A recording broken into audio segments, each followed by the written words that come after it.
What's happening, ladies and gentlemen? We've been listening. We've been reading your comments. We know you've been after some merch for a while now. We've restocked and revamped our merch website. There's new hoodies, new tees with some of our slogans and catchphrases on. Slogans and catchphrases like rat and cha, upset me and Felicia. They're available at haveaweirdpod.com. Go and get a hoodie, pause the pod here, buy a fucking hoodie, and then come and listen to us talk some shite. Yes. Bye, Felicia. Could you do that again, Carl? Let's go. Oh my yeah. God. Sexy ASMR.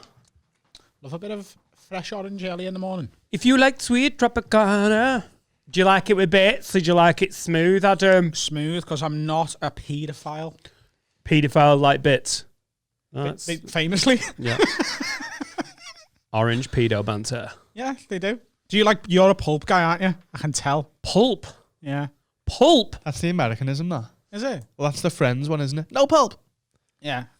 What's it called? Just bits? We say bits, don't we? Yeah, classic English. We don't call it pulp, we call it bits. Yeah. Bits of our... No, I'd go smooth. I think smooth, yeah. You give off pulp vibes. Yeah? Yeah. I mean, if this is a slam, it's a pretty fucking lukewarm one, isn't it? You give off bits in your orange. You can tell we've done quite a few pods this week. It's not amping up. It's like, yeah, well, you're not always kind. Oh, what have you been up to, lad? I haven't seen you for fucking 12 to 14 hours. Oh, it's been fucking mad. Yeah? I don't know. If this is starting to feel like a job. It is, yeah. This week. Yeah. I've been here 5 days. Wait, why was I tired when I got back last night? How were you when you got back? I was like, oh, I was just fucking knackered. Laura's like, are you all right? Did it go well yesterday? I was like, today? It was like, yeah, it went really well. I just felt fucking knackered. And then we haven't got any food in. And Laura's like now getting pregnant and large. And I can't be like, where's my fucking tea? So I had to go to Co-op. And you're allowed to say they're getting large. Right, okay. Right, okay, good. Just a little FYI. Don't go, you're getting large, love, if there's no pregnancy involved. When you're at like the 4 or 5 month mark, you can be like, oh, that's a nice bump. And they're like, is it? Am I glowing? You're like, you just got to go, you're getting larger. I'm beautiful. I love you so much. Is she glowing though, or is she sweating? She is glowing. Glowing, Adam. Glowing. She's beautiful. She's all I could ever dream of. So I just went to Co-op and did a tired shop. Have you ever done that? Where it's almost like you regress and you're like, I'm hungry, but I can't be bothered. So I just bought fucking chicken dippers and those like baguette garlic breads that you're meant to have with a proper meal. And I had 2 baguette garlic breads and chicken dippers, and I've never been happier. You had that dinner that most people have on a Wednesday, the day before they get paid, when there's fuck all else in the house, but you actually went and bought it. All fresh produce. I'm having coca noodles with beans on toast. I've done that. Genuinely, that's fire, that. Yeah, it's like making cocktails when all of the good stuff is gone, isn't it? You just start rummaging round in the fucking freezer. Ouzo. Yeah, sorry, I was still doing the food bit, and you're like, you don't get ouzo out of the freezer. I had a bath last night. Oh my God. It's done you wonders. You've turned up in a cracking mood. Did you do candles? No. Well, that's the line, is it? Yeah. That's the line. Yeah, I got in the bath. I did candles if it was a Patreon. If it was a Patreon episode, I'd talk about candles. Put a podcast on. Got in the bath. What podcast? Your mom's house. Oh, that's all right. Got in the bath. Had that on for a bit. So jealous about other podcasts. Yeah. So who are you listening to? What? Mate, you put ours on. Which one? Talking about ASMR, is that the one where you could do it, where it's just like nice sounds? Hello. So Carl... No. So Carl Donnelly does one. Laura was in bed. She had a little afternoon nap while Etta was at nursery. She had her earphones and she was like this. I was like, you all right, love? She was like, yeah. Just listen to a podcast. I was like, well, that's definitely not ours, because no one listens to ours with their earplugs in, half asleep, going, I was like, who are you listening to? She was like, Carl Donnelly. I was like, it feels offensive. Yeah, she's cheating on you. Carl Donnelly's in my wife's ears going, oh, yeah, no, I did something else. That was the worst Carl Donnelly impression ever. Yeah. But, yeah, I get really jealous about other podcasts. Someone sent me a link the other day. There's a guy who does, like, sexy talk ASMR for girls for them to fall asleep to. Adam. What? Please do some. So... Let's take it down. Yeah, so it's just like, yeah, baby. Yeah. I'm going to fucking come in your ass, baby. No. Want to go asleep, baby? No. I'm not messing. I don't think that relaxes them, though. I think I think you've got some of the sound, and I'm not sure you've worked out the content.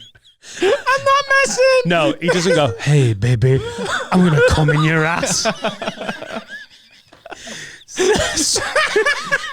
Dream. You know you're a dirty girl if you want Adam Rowe doing hardcore dirty talk, but in a soft accent. I'm going to jizz on your tits. Night, love. I'm going to fuck. Adam Rowe doing dirty. It's not me doing it. You're going to have to Some wipe cunt with a come out of your ponytail. fringe. All right. Sweet dreams. It's a real thing. He's like, yeah. Fucking just spread them. Spread that pussy lips so I can spit on it and lick it off. I really need it. Are you comfortable? Are you snoozing off? Do you want me to slap my finger into the stank? The stank? Damn. Why does it have to be is it American? I'm pretty sure. It has to be American, doesn't it? Can't be like, I'm going to put my finger in your wrong'un. Yeah. It's a real thing now. Like, I'm not messing. And he's like all creepy. He's like, yeah, I can feel you getting wetter. Wetter and wetter. Adam, I want you to have dribble. not researched this properly. And I was watched it proper dirty? Yeah, I watched about 12 seconds of it and I couldn't anymore. Oh, I thought you just heard about it and wetter. gone, it's sexy talk, and that's your version of it? You're getting wetter and wetter around my plumpy hands. What? You get Plump? I want you to dribble on my beard and I'll go and rub it on your face. Stop making eye contact with me. What? That was the most you've ever looked at me doing this podcast. Yeah, your nipples getting harder and I would like to be asleep. I swirl my tongue. I'd like to be unconscious. Around your nipples, up and down your chin. I'm telling you, there's some things Americans will always be able to do. No one from Preston's like, I'm going to dribble jizz on your chin. And then do it quieter, Jeff. All right.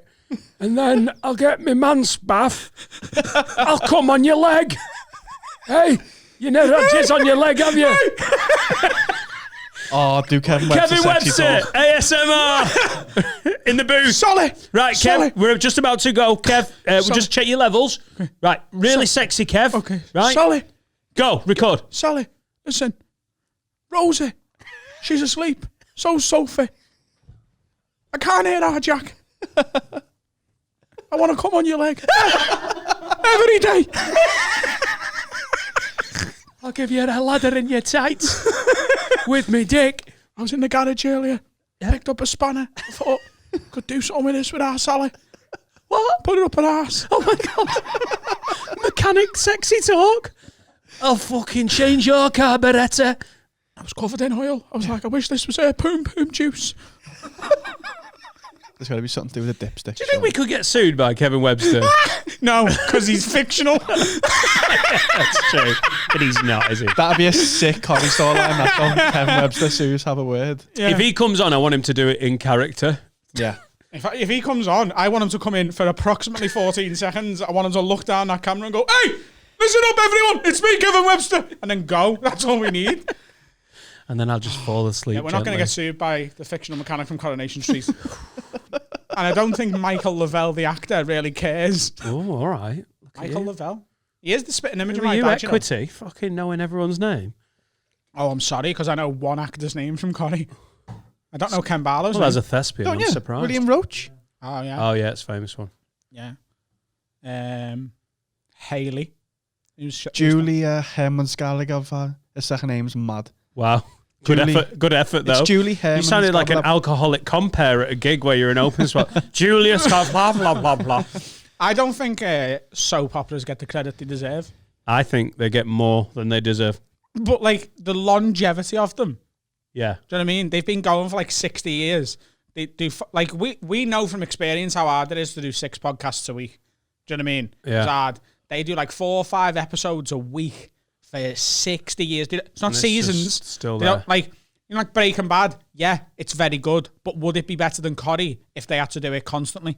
That would be a real fucking stretch for both the actors and writers, wouldn't it? Year 60 of Breaking Bad. Well, did you see? Exactly, though. But EastEnders did that, didn't he? What? in the lockdown. When they came back after the lockdown, they said, this is EastEnders Series 2. Yeah, but they only did that as like a PR Yeah, spin. no, yeah, but it was funny, wasn't it? Yeah, and it worked. It Yeah. worked really well. But they've done it forever and ever and ever. And what you're saying is be hard for Breaking Bad. You're not giving Corey's writers the credit that they deserve. Yeah, but if I think something is dog shit, just because it's been dog shit for 60 years, if anything, it makes it more annoying, doesn't it? I just can't be doing with it. Like, What I do always think with those stories things, that never end on people that never go to IKEA. who's moving to Coronation Street? Like someone dies in a fire every 6 months. Do you know what I mean? Yeah. Like the Imagine- crime statistics on that street must be like the highest in the whole of the country. No one's ever got mates from uni that come and stay. It's always the same They all live in the knuckles. pub. Got no washing machines. But you know that... yeah, they've really struggled with washing machines. There's no Comet or piece, whatever they No sell. Comet. Comet, yeah, That's quite Jesus realistic, Christ. that, because they haven't been there. They went with No. Dixon's in 2006, Trying to didn't think they? of something where you buy washing machines. There's no Woolworths. You can't get the little cans or the pick and mixes. Dan tried to find somewhere that sells washing machines. Comet. No, it's just I can't. I find it very annoying, and the fact that it's there all the time and has been there forever doesn't win me over. Like, cancer's been around ages. I'm not like, you've got to give it to cancer. Still fucking knocking them off. I don't think they're comparable. I don't think the longevity of Coronation Street can be compared with the worst disease in the history of the human race. I really don't think They've that. putting the numbers up for a Emmett- long time. Emmerdale's definitely comparable. You reckon? Yeah, to cancer. Why? Because it's fucking awful. Why is it shit? I don't think So- he's been unfair. What? Do you watch any of them? No. Okay. So this is going quite well. Coming out of the fucking Rona malarkey. Things, are hopefully going to pick up where they were. You were doing well. TV, career's doing good. Got a tour hopefully coming up. But then Corrie come in and go, we like Adam. We want a young Scouse character. Or even EastEnders. Now let's keep it to Corrie, because let's keep it local. You could do the drive over to Granada.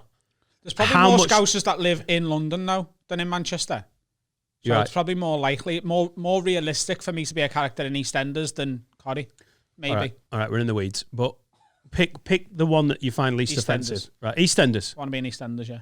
How much are they having to pay you to be a full-time member of the cast on EastEnders? You're saying it's fucking great. It's a full-time job. How much is Sadio Mane on? Just Google that. 200 grand a week. 200 grand a 140. week-ish. So you want 200 grand a week? I'll be working harder than Mane does at Liverpool. What do they get on the soap operas? They get about Do they get about 100, 130, 140 grand a year? A year! Yeah. Yeah. Mane's Fuck. on 150 a week. There we go. That's what I want. Yeah, 150 grand a week. I've got fucking 19,000 Instagram followers. Well, that's it. Does that equate to... What would your character be? It's just me. Just Adam Rowe in the square. Just play myself. What? Play myself in EastEnders. Because then... Adam, we really want you to be involved in EastEnders. How do you see yourself in a role? I'd like to be Adam Rowe, the comedian. Why not? Though? Where have you been, Adam? Been to a fucking gig. But, as you know, I've got a problem with authority, right? So if the director's like, cut, you wouldn't fucking say it like that. Be like, listen, you fucking gimp. I know myself better than anyone. Fuck out the way. I know exactly how I'd say it. On your bike, kid. Don't need a director for this scene. What- Go and do the next one. What does Adam Rowe... Do you set up a gig at, like... Do you set up a gig at the Queen Vic? Yeah. Every Sunday. That'd be so shit. New material nice at the Queen Vic. Oh, fucking hell. Yeah. It's happening, Bradley, lad. You There's alright? probably never been a stand-up in soaps, so that's not even a bad shot. That. Exactly. I'd be Adam Peter Rowe. Kay's been in Coronation Street, but I mean, hasn't he? Yeah, but he as a wasn't stand-up Peter Kay, character. was he? Like, there's never been a stand-up character. They never want stand-up characters in anything, though, really, do they? Exactly. This is the opening in the market. Seinfeld sort of did it so well and then almost ended the fucking... And Louis did it as well.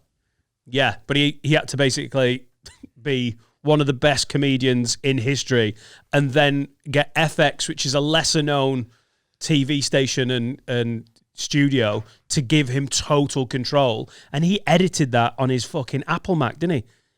He literally edited the whole thing. Did he, yeah? Yeah, That's sick, that. he had total control.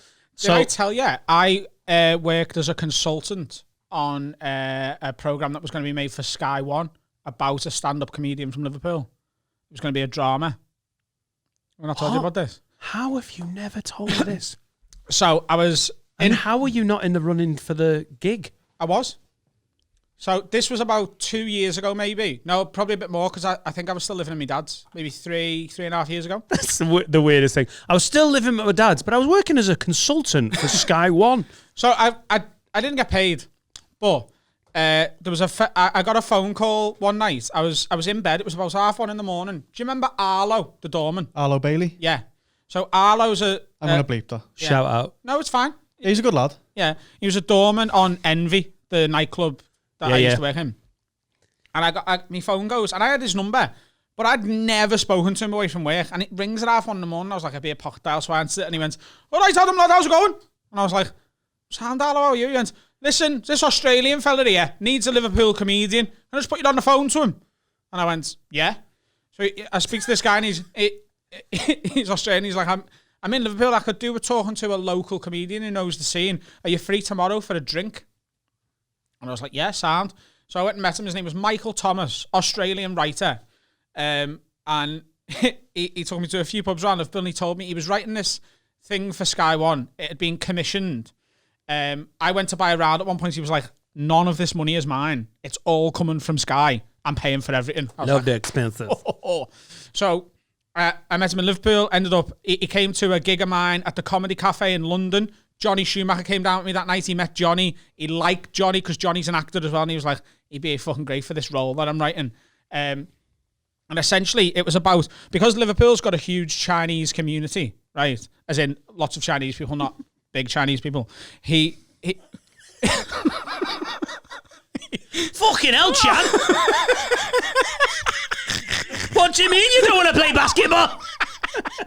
So, he was writing this thing about, there was a Scouse family and they were having beef with the triads, right? I'm not messing. The Scouse family were having beef with the triads. The main character was a stand-up comedian from Liverpool who had just come back from America because he'd tried to make it in America, but he'd essentially fucked up his career and he was coming back. And he was going to start being a comedian in the UK again. And he was Chinese heritage. No. He was Scouse, but his family had like a link with the Chinese triads of Liverpool, right? But they weren't Chinese. No, but like I think Do a lot of like Scouse families get wrapped up in triad behavior?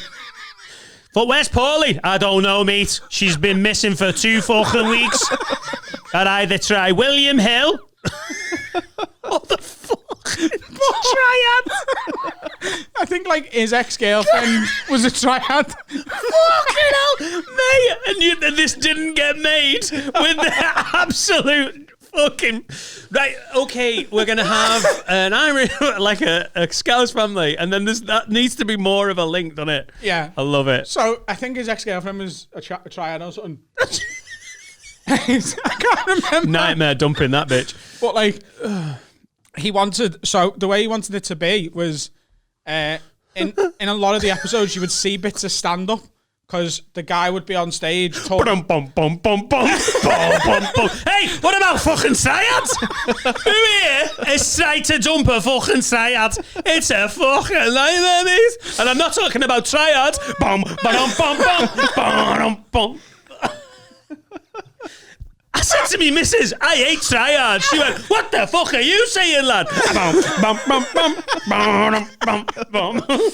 So he was like, yeah, I want it to also because he loved comedy and he was like, I've always wondered how comedians get to where they are and like the lower levels of the circuit. He was like, so I'd like it to be about this Scouse family, the triads, but also the inner workings of the UK comedy circuit. So it's like, I want to see. Because I was like, yeah, so, because he was asking me, like, what are the problems with the circuit? And I was like, sometimes, like, a promoter won't pay you on time, and he's writing this down. He's like, yeah. He's like, yeah. He's like, so you could have, like, one time you could send, like, the triads to a comedy club to get your money and stuff. Yeah. Good idea. Why is he trying to? It's almost like someone's gone, let's make The Sopranos, but I'm into beach volleyball as well. I really think we could, like the New Jersey Mafia, but also like one of the girlfriends could be like an Olympic beach volleyball player. What do you think? And they could be playing beach volleyball, and they're all like, "Hey, what are you doing here? Fucking spike the ball! Come on, Barbara. What the fuck? 2 cats. What the fuck?" What an amazing bit. Could you imagine the scene when they get someone to play the fucking promoter? And we know some of the comedy promoters are like, oh, well, this is my gig and I'll compare it as well. And you have to cast that guy and then literally write the scene where a fucking Scouse comedian turns up with loads of triad backup. Bobby Murdoch. Sorry, lad, it's 2 weeks backs to follow. I don't think it is. I think you're going to pay cash tonight. Where are you from? I'm a triad. But I sound weirdly Mexican. Oh my God. I'd love to see this for all the wrong reasons. You're saying you didn't get the part, bullet fucking dodge? He said I would have got an audition. But like in his head, because this was like, I think, so you're looking like maybe 4 years ago, maybe. So I was 24. He was like, in my head, the main character's like early 30s. Yeah. So it might not be you. But, you know, we'll get you in it in another way. Yeah, as a triad. What went wrong? Who done pong? So he was looking to get me in another way. And then he asked me, like, would I be interested in writing the stand-up? Do you know what I mean? So for the guy, he'd cast an actor, but I'd write the stand-up for the guy. Because he wanted episode 3. Because it was going to be on Sky One. So you get 44 minutes of screen time. Because you get 11 minutes. Then you have an half break and then another 11 and then another 11 for the hour. Right? And he wanted episode 3 to open with just 11 minutes of stand-up to recap the first 2 episodes. So he wanted the guy to be on stage with stand-up and written, being like, yeah, so I was brokering this deal between my ex-girlfriend and fucking Pablo Escobar last week. Yeah. So Adam, can you try and get a few more triad things?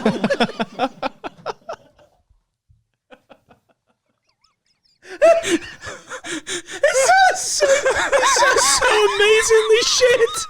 I want someone to make it.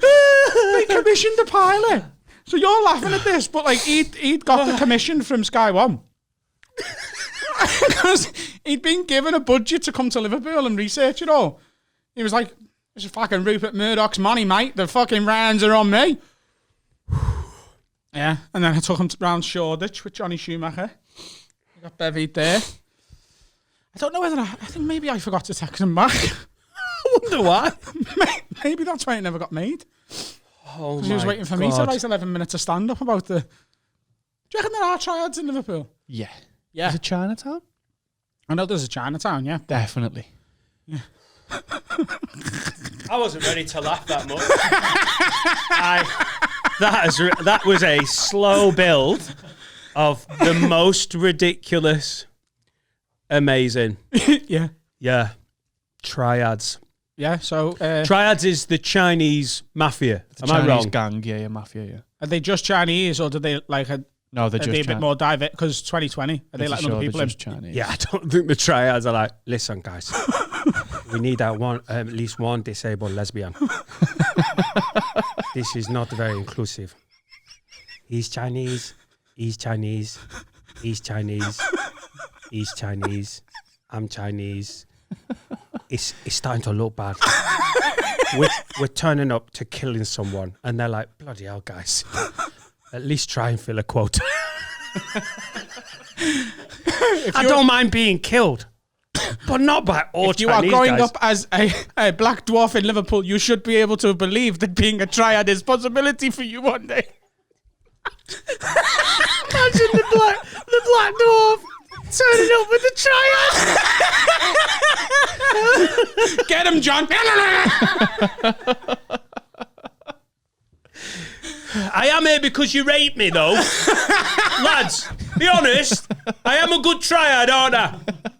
Lads, I'm not just here filling a quota, am I?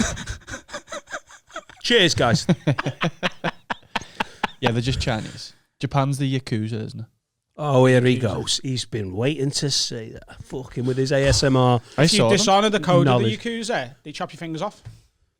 I used to see them on the beach. What? I used to see the Yakuza on the beach because What, they've you all meant got fingers? Yakuza everywhere. What, you saw the Japanese mafia on the beach? Yeah, so tattoos are pretty much prohibited in Japan because of the Yakuza, and they have they have tattoos on the chest and the back, but they have the middle bit, where your buttons go, clear, So they can wear a shirt. so you can wear a shirt open and not, Because they're the Yakuza and no one's going to be like, looks a bit noncy, mate. yeah. So you can see them, they've just got a line through the middle of the belly and the chest, and then tattoos everywhere. And they used to be on. I used to go to a beach. It was like a Brazilian beach, lots of Brazilians there, not many Japanese. So they used to go there. I used to see them all. Dead son. There's a lot of Brazilians in Japan. Huge Brazilian. Yeah. Hot. I used to go to a beach and it was 90% Brazilians, and then 90%. It was 9 in every 10 It was people. 90% Brazilian, about fucking 9.9% Yakuza, and then one Scouser. Right, lads. No, I'm not Yakuza. I got this in Benidorm 2007. It says, I love me, ma'am. Fucking hell, lads. yeah, it was like 5% expats and then 5% Japanese people. That's incredible. Yeah, and they were all the Yakuza were fucking sound as well. They were sound. Yeah, Don't they kill people though? yeah, but that doesn't mean they're not nice as well. Oh, do you hear that? Lad, Oh. Fred West probably bought his mates like Christmas presents and that. Yeah, that was hard for them when it went down. Like, oh, Jesus Christ. I know he's killed loads of people, but he got me a fucking Amazon Echo. You done a fucking great One of them party is over like- me. One of them is dog. His dog went over my towel and got sand on my towel, and I didn't say anything. Shot the dog. A member of the Yakuza's dog got Man. sand on your towel. Yeah, I didn't say anything. I Is just sat everyone back on down. acid? I just sat down. I've been in the sea and came back and it was all sand all over it. And I was like, what the fuck? And this fella went, hey, sorry, that was me. It's like, no, that's fine, no problem. Because I knew. And then he went, I'm in the Yakuza. And No. walked away. And he went, do you live round here? And I was like, no, we live about an hour away. He's like, oh, I've got a bar in Sakai, which is near me. You should come down one day and get some drinks with me. I was like, They were trying to recruit a Scouser. maybe. Dad, why aren't you in the Yakuza?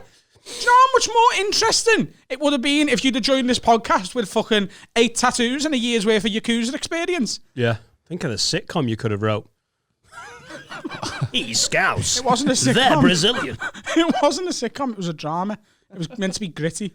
Yeah. Could you write 11 minutes of triad-based Scouse comedy for a gritty drama? Is this definitely going to get made? Oh, yeah. Oh, yeah. Pretty good chance. I can't believe you didn't go to Sakai, to the bar. You're getting like the Tony Soprano of fucking Japan going, hey, it's just that way. Come to Yeah. the bar. And I don't know. you didn't go.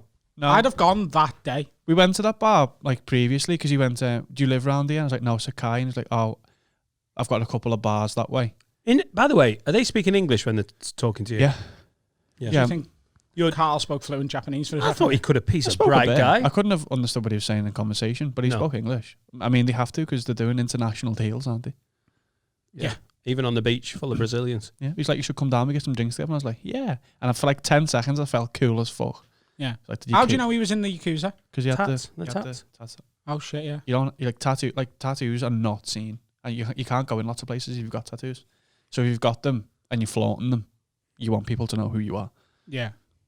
That's boss that. I'd have gone that day, me. I reckon if that was me, I'd have ended up like running the Yakuza or something. Do you know what I mean? I'd have like got in with them. Like just for the life experience. Imagine the Edinburgh show you'd write if you spent a couple of years running the Yakuza. Adam and the Yakuza. Yeah. Does Japan appeal to you? We've talked so much about it, and Carl. Me, you know, like everyone's Edinburgh show title's always like a pun, innit? You're What? accusing me of being a gangster. Oh, what you accusing me of? All right, yours is better. Does Japan appeal at all? What, to go to Japan? Yeah. Yeah, as soon as like COVID's over in like 6 or 7 years. Because I was going to Japan for 10 days. I was meant to go and see him for 10 days. And we made a new plan to go in for the Olympics next year. But that's going to be expensive and probably not going to happen unless the vaccines come in spring and it's mass produced straight away. Mm-hmm. Yeah, I want to go with him. I want him to show me around his gaffs, and I want to go to that place and have a bevy with the Yakuza guy. All I want is to be successful enough that I can go to Japan whenever I want. He wants to just be able to fuck off to Japan for an hour. Well, like a weekend break, like people go to Amsterdam, you're going to fucking Nagasaki. Yeah, like he means more like the way I go to McDonald's for a McFlurry when I'm hungry. That's what he wants. Like, we're going to Japan next week for a week or 2 weeks. Or, like, I've got a house there. That's all I want, just to be able to go when I want. Not like once a year, because it's fucking... Yeah, Algarve will do for me, because of the flight times. But I want I get New what you York, mean. me. I want to be able to just fuck off to New York for 2 weeks, do 2 weeks of stand-up, and maybe LA for a week and come Well, back. it's just you and me doing the podcast those weeks, Finn. When he's in Japan with his Yakuza mates and he's in fucking America. Does it appeal to you? China and... You don't want to live. You don't want to live a life and say there's somewhere you haven't seen. So I've done some traveling. I've done most of my stuff is like tourism rather than traveling, and I've been places which is a bit of a sneak with gigs. But I'd love to see China and Japan. I just don't know. They're incomparable, Really, genuinely. Like, I feel like if you're in Shanghai and seeing China, you might as well get the 2.5, 3 hour flight. I don't know how far it is to Japan. about 4 hours from Hong Kong to where I lived. Yeah. But like as comparable as Wales and Mexico. But I'm a nonce. Genuinely, No. Wales and... honestly, they are. No. No. Why are you saying no? Because they're both vaguely the same in your head. Okay. Because they are geographically next to each other. They also, if you look at their language and how it's written, there's a lot of similarities there. If you look at Chinese food and more than Welsh and Spanish. Well, there's a Welsh society in Patagonia in Argentina. Okay. Yeah. But like, Just to blow that one Wales up for you, and Dan. Mexico are like quite similar. Do you know what I mean? They're like a little small country near a fucking big one. Mexico, little small country. Yeah. Comparatively. Comparatively. Yeah, Wales is smaller than England. You're on the bullshit Mexico. bus on this one. It's smaller than America. Yeah. Mexicans love going to America to get a better job. Wales, they love coming here. Just Loads of lost 500 listeners. What are you fucking saying? No, I'm not saying they want to live here. They fucking hate us. Mexicans don't like America. Yeah, and it's just there's better jobs there. He's right, though, and there's always the Welsh trying to get over the border, innit? Yeah. Build a wall. Yeah. Round Shrewsbury. Yeah. Yeah, it's just the same. I've always had Welsh cleaners. The Spanish use a very similar alphabet to us. Do you know what I mean? I mean, they use the same. The same No, because alphabet. they've got like accents and stuff on top of them. So like that we haven't got. So it's very similar, but it's not the same. China and Japan, same alphabet? No? No, they Exactly. Well, they share. I'm arguing for you here. He's just decided which way the wind's blowing on this one. They share a written language that is not used everywhere.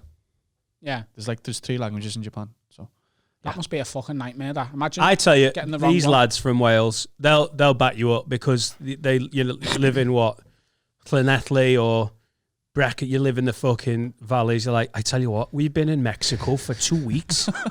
I hardly know I'm out of the valleys. Honestly, I've spent some time in Mexico City. No, but you can and get a burrito. it might as well be Cardiff. You can get a burrito anywhere now. Do you know what I mean? It's not like people are wandering around Wales struggling to get a burrito. You can buy the wraps in Tesco. It's exactly Kidney the beans. same. Fucking hell. Guadalajara. Is it Guadalajara in Mexico? Yeah. Oh, I fucking reached for that one. Mexico City's in Mexico. Abergavenny. that's not in Mexico. Thank you for... Mexico City's in Mexico. Carbs. That's all you had.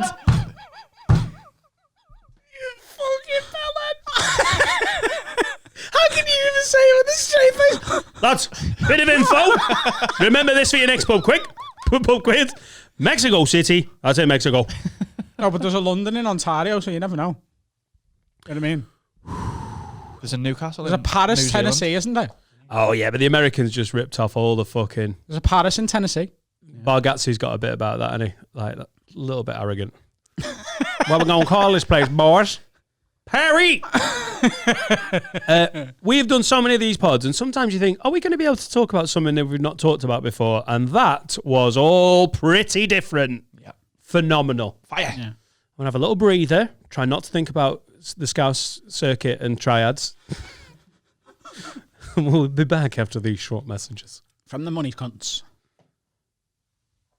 Jingle balls to the walls, fellas. Support for Have a Word, the podcast, comes from manscaped.com. Precision engineering tools for your family jewels. Now, we all know untrimmed pubes are a thing of the past.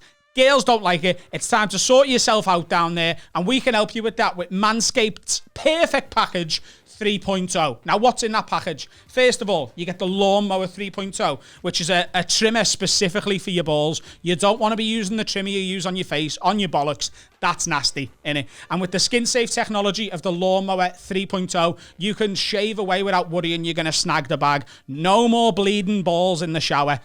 It's perfect, okay? On top of that, you get a bit of ball deodorant and some ball wipes. These products smell manly. These smell good. You're going to be smelling good down there. You're already putting deodorant on your armpits. Why are you not putting deodorant on the smelliest part of your body? Your balls stink. Time to sort it out. Once you've shaved, once you've deodorant, you can pull on the Manscaped boxies that also come in the Perfect Package 3.0. You get all of this in one bundle, and they've just released this package just in time for the Christmas season. You can get this for yourself, for your husband, for your brother, for your kids, maybe not, but you can get it for whoever you want, and I'm telling you right now, their balls will thank you. Also, as a listener of Have a Word, you get 20% off and free worldwide shipping with our exclusive promo code WORD. That's WORD. You can go to manscaped.com now, use the promo code WORD, and get yourself some of the best male grooming products on the planet. Nice one.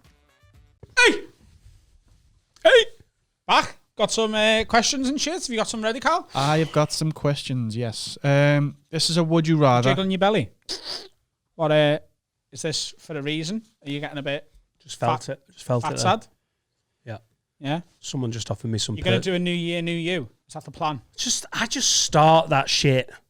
Just start it. Did I tell you what I did with the Because I gym just go equipment? crazy and then don't start it. If I'm like, I will start Monday, and then I have a fucked up weekend, don't start it properly, and then I'm further behind the 8 ball. Yeah, that's quite common, isn't it? To go, right, I'm starting Monday, so I'll have my last bevy on Saturday. And then you have your bevy Saturday. You're hungover Sunday, so you have horrible food, and then that just, you don't feel good the next day, so you're fucked. A couple of weeks ago, I spent money I don't have to turn my spare room into a gym, and I have not opened a single item of gym equipment. There's just loads of heavy shit under my window. I can't fucking even lift it to open it. Can't, yeah. It's embarrassing. So if anyone wants to buy the equipment to turn their spare room into a gym, just contact me. No, you're not already gmail.com. selling. No, you're not. You can do I'm it. Never gonna We'll set go it with the up. gym when they open again. Yeah, I'm never going to set it up. I got a message on Insta at Dan Has a Podcast from a guy who's a personal trainer. Don't really know if he'd want me to say his name, but he was like, "You mentioned losing weight. I love the pod. You've helped me through a fucking rough year. If you're serious about it, I could give you some help." And my instant thing was like, I'm fine. And I've just done that and gone, I'm not fine. So you're fucking, like, you know, maybe I need to buy that shit off you. Yeah. And I'll give you only a 20% markup. I got it's great. Signed? Yeah, I'd really like a signed fucking dumbbell. Is it all the stuff? Or what is it? Is it the boxing stuff? No, I've got a bench. I've got Yeah? the bar. Yeah. I've got the things to go on the bars. Yeah. I've got some dumbbells. Got any lube? Yeah. Hot pants? Yeah. Who helps that out? I've got Come and spot me, Jeremy. a squat rack. Yeah. Yeah. I've got everything. Set it up, man. Got a bike. Sounds good. Yeah. I Get do some want to set it up, poppers, but I make also love to a can't be man. asked. We'll set it up next week. We won't, though. No, we won't. We'll play FIFA. Yeah. Question? Yes, question. Tell me what you think about me. So, would you rather? Would you rather? Hi, lids. Din Dan the Bin Man here. Made his own nickname. Loving the podcast. Started late. A late bloomer, so I'm still in March in lockdown 1.0. Fucking weird when people do that. Well, get in touch because they're listening to March's episode. Well, you get emails going, oh, the funniest story from when you're like, mate, that's like literally April we were doing that. Yeah. Like, and it's a great that you've written the email in, but we're not going to be like, guys, had a great story in. I don't know if you've listened to episode 28. No, we will sometimes though if the stories are good enough. Don't ever think you can't send something in. Yeah. But if we ask a question 5-8 months ago, We might not need the answer anymore. yeah. Hopefully, I'll catch up by the end of November. It's effort, that. Would you rather have £50,000 in £50 notes, Yeah. or £1 million in 1 pence pieces. What? 1 million? £1 million. And you can only spend the money in the form you are giving it. No banking, no changing, etc. Keep up the good work. So you get £50,000 in a briefcase, I imagine. 50 grand in 50s is probably... Probably not as much as you think. Well, it's 1,000 notes, isn't it? Yeah. Is it? Am I being thick? No, that's right. Yeah, yeah. Well done. You get 1,000 notes in it. That. Thank you, Adam. And then you've got 500,000. No, hang on. 50p. Is it 50p's? So it's 50,000 times 100, isn't it? So it's 5 million. What? Is that right? No. You get £1 million in 50p's. Yeah, so you've got 50,000. Oh no, sorry. Yeah, that's totally ridiculous. 50 pence is You've got £1 million in 1 pence pieces. in 1 pence. Yeah. So that's 100 million pennies. Yeah. Look, the I answer don't. Where are you is keeping that shit? the answer is, even if you expand your imagination and you've got this room that you can store them pennies in, what can you actually buy? Where like most stuff is online now. Tenders can actually refuse more than £2 in coppers. Yeah.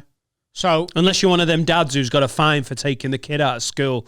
Oh, that is the least original fucking online content. We took the kid to fucking Marbella and then we got a fine for taking him out of school. So I went and paid the fine in 2 pence pieces. You're a bellend. I quite like that. To be I honest with you. think it's bellendery of the highest order. If course you're it the is, but it first needs to person be. to do it, absolutely brilliant. When you're like, oh, I've seen it before, it's just unoriginal and annoying. Fucking Grandad Dave. Nah, Someone here, isn't he? just fucking hell. Well, they can refuse it as well. Yeah. So I'm taking the 50 grand, mate. What's the most you can spend with pennies? At what point? A tenner. Innit? Yeah. Like, imagine if you were on the till at fucking Tesco and someone did the big shop, 140 quid, and you had to count the pennies into your till, which has got about this much fucking space for coppers. So it's 1,000. We didn't even take coppers in hot water. That's how fucking little they fucking use now. Yeah. Do anything in the till. Yeah, I'm taking the 50 grand, mate, and I'm putting it on a horse at 20 to 1. Right. And then you've got your million. Yeah. You only need 19 to 1, actually. That's how betting works. Yeah. What you've done there is you've took 50 grand and you've got no grand. No. No, because it makes sense, doesn't it? He's done the math. There is literally no problem with that plan. Take your briefcase, stick it down at fucking Ladbrokes. What you're best doing there is going to Ladbrokes with the pennies, because fuck them. No, because they won't take it. You're not even allowed to go to one of them Nancy coin No, you machines. can't do any. No banking. I no love change. those guys. If you get a tip on a good horse, you know, what was the odds on the last Grand National winner? I bet it was about 20 to 1. Yeah, good. It's a safe bet, the Grand National. That's well known. People who are into horses know that the Grand National is the one you bet on because it's all about form. Do you ever? How much is the most you've ever bet in one? I, by the way, am a absolute fucking granddad for betting. I'm like, oh, can't be doing with it. Oh, really? Oh, I can waste money like a trooper, Yeah. but I can't justify the loss. No, I like putting a little accumulator on a weekend. A fucking hacker. Yeah. And I reckon when I've been a bit silly with the lads, if I've fought, like if Liverpool are playing someone, and I think the most I've ever put on a bet was like, it was like 1 to 2. So you have to put 100 quid on to win 50. And I think I put 100 quid on and I won. It was like Liverpool to have the most corners in a game or something. What a weird thing to bet on. Well, but it was against like fucking Burnley. Right. So it seemed like Yeah. they're going to sit back all game. We're just going to be lobbing balls in the box. You're going to get corners. They're almost certainly not going to get many because it's all counter-attacks. We do the odd bet, don't we? If I come to yours Yeah. to watch the footy, like I go to his to watch the footy 2 or 3 times a week, we'll throw a fiver on. Yeah, because it's a bit of fun, isn't it? I don't bet But to it's- win. I bet for fun. Yeah. So I'll put 12 teams on an accumulator and a fiver will get you back 300 grand. Oh, right. So we've got a Facebook group for comics that like the NFL. Me and Rob, I've lost 2 bets to Rob Thomas, and you put like a Nando's on it. Yeah. And then it's fun because I've had to take Rob Thomas for a Nando's, which was William Mill don't take Nando's though. You can't take up with a fucking. no, but I mean bus of fried chicken. that type of betting, I like a bit of that because it's also about. We were betting on, I think it was literally like we were betting on one NFL team and I was like, they're not going to end up better than like whatever, 8-8. And Rob Thomas said they were and I lost. And at the end of it, you get to take a mate for tea. That's fine. Or Rob Thomas. Yeah. A couple of weeks ago in the NFL, it went a little bit viral, this. The Green Bay Packers, who are a good team, are playing the Jacksonville Jaguars, who are having a shit season. And someone put on a £100,000 bet that the Packers would win. And if they won, he'd get $7,000 winnings. Yeah. So put $100,000 on to win $107,000, which is mental amount of risk for profit. But it was such a slam dunk in the odds. And it was a one-score game. It was tight right till the end. And that's why it became a story. Because if the Packers had been blowing out the Jags right from the off, it'd be like, yeah, the guy's sensible. But it was literally like 24-all in the fourth quarter, or as tight as that. And like Sky were like, did you know that someone shit in their cells in Green Bay, Wisconsin? I remember when McGregor fought Mayweather and they had like an exhibition boxing match. Conor McGregor. Yeah, it's one of their... It was an exhibition, wasn't it? But it's like, isn't it the biggest it's the second box highest, office ever? It's the second highest grossing boxing match after Floyd Mayweather, Manny Pacquiao of all time. Oh, yeah. Then they finally got that on. We watched that in Edinburgh because it was Jordan the Fringe at Daniel Sloss's house, and he had 50 of us round, all wrapped around the telly. Oh, my God. And I won't say who the comic was in case he doesn't want to go out there. We've mentioned it before. Yeah. We've said this. But someone put a lot of money on Mayweather to win. Like a lot of money. And a lot of money is relative to what you own or what you have in your account, isn't it? But this comic's got money in his account. Okay. And he was sweating like a paedophile near a nursery. He was fucking shitting himself. He was because at the start of that fight, like when you look back on that fight now, everyone's like, Floyd Mayweather, arguably the greatest boxer to ever play against McGregor, who is just a stand-up MMA fighter. It's like, of course, Mayweather won. But when he got in, he looked big, didn't he? Well, no, McGregor it wasn't that. Looked big, I think. Mayweather sort of, for a laugh, let McGregor win the first 2 rounds. Because he just was like, he was smiling, but McGregor won the first round and arguably the second because he was just throwing digs. He was scrapping like an Irish MMA fighter does. And Mayweather was like, I'll be fine. You're not going to knock me. And he's got a hell of a punch on him, hasn't he? And I can move out the way. And then as the fight went on, Mayweather was just picking him off, and in the end, he won. But for those first 2 rounds, the comic in question was like, holy fucking shit, I've put too much money on this fight. Can you say how much? I don't know how much it was. I think it might have been 50 G's, you know. Oh, I don't think it was that much. There's definitely a 5 in it, and 5 seems too little. It was a lot of money. 15 would be. Maybe 15, yeah. But it was large. You see, there are some conversations you have to have, like, you know, when you've got a podcast and you tell your partner that you're renting a studio in Runcorn, and then you have to lie about how much money it costs to renovate said studio. Yeah. There's certain things you do as a partner have to speak about. My account's my account. Yeah. But in theory, it's our money. Like, we don't do shared account. 'Cause it's just like, what are we doing? She works, I work. If we need stuff, I'm not like, spend your own fucking money. But I don't want someone, I just think it's an argument waiting to happen, having access to my bank account. However, there are conversations where you've got to be like, I'm doing this. I'm just saying. Yeah. If you lost 15 G's 15 grand because you've been to Daniel Sloss's house and got fucked up watching an exhibition boxing match, I think that would cause quite a few issues in the following weeks. It might do, might know what you misses. Yeah. You know, and you're like, the university's bullshit. You shouldn't need to go. So I can't to answer do the it. would you rather, I'm doing 50 grand in 50s because you just can't spend the pennies. Mm. Yeah. It's not always easy spending 50s, though, is it? It's easier than spending pennies. Yeah. I love the face people pull when you try and pay, like, you know, when you turn up with a £50 note and they're like, like if you go with a £50 note to the wrong shop, it literally shuts down. If you go with a £5 to the bus, it's like you've handed them a fucking box of arsenic. Mate, KFC refused money the other day. I went, I'm sorry, I've had a tenner. I did have my card, but I knew it was like in my phone and my phone was down there. I was just like, I'm going to be lazy. I was like, a tenner. They were like, oh, all right. Disease paper. Be how gone, could I possibly man from the past? But what about coronavirus? I'm in a KFC with fucking 17 other bellends. That's a conspiracy, that, isn't it? What? That they invented coronavirus to make banking less paper and more online. But it was already that. No, I mean, but like speed, like quicken up the process. Yeah. It's like money doesn't really exist. Do you know now. who I feel bad for? The 2p machine owners in Blackpool. Yeah. Yeah, it's fucking them, innit? They're finished now. They've lost Oh, £8 so far. Fucking nightmare. I love the 2p machines where you're like, I've got this. £4 later, like, no one touched that one. And you're dying The to only just twat it. conspiracy theory I buy into about coronavirus is that there's a network of paedophiles who are about to be exposed, and it might be them. Okay, next time on the Have a Word podcast. Do you know what I mean? To It's just take the like... limelight. What? To like take the limelight away, you mean? Just because, yeah, like, you know, you had Jeffrey Epstein, who, let's be honest, defo didn't kill himself. Ghislaine Maxwell, she's been arrested. She's got fucking coronavirus now, or she's isolated. She'll be dead soon. Quite fit.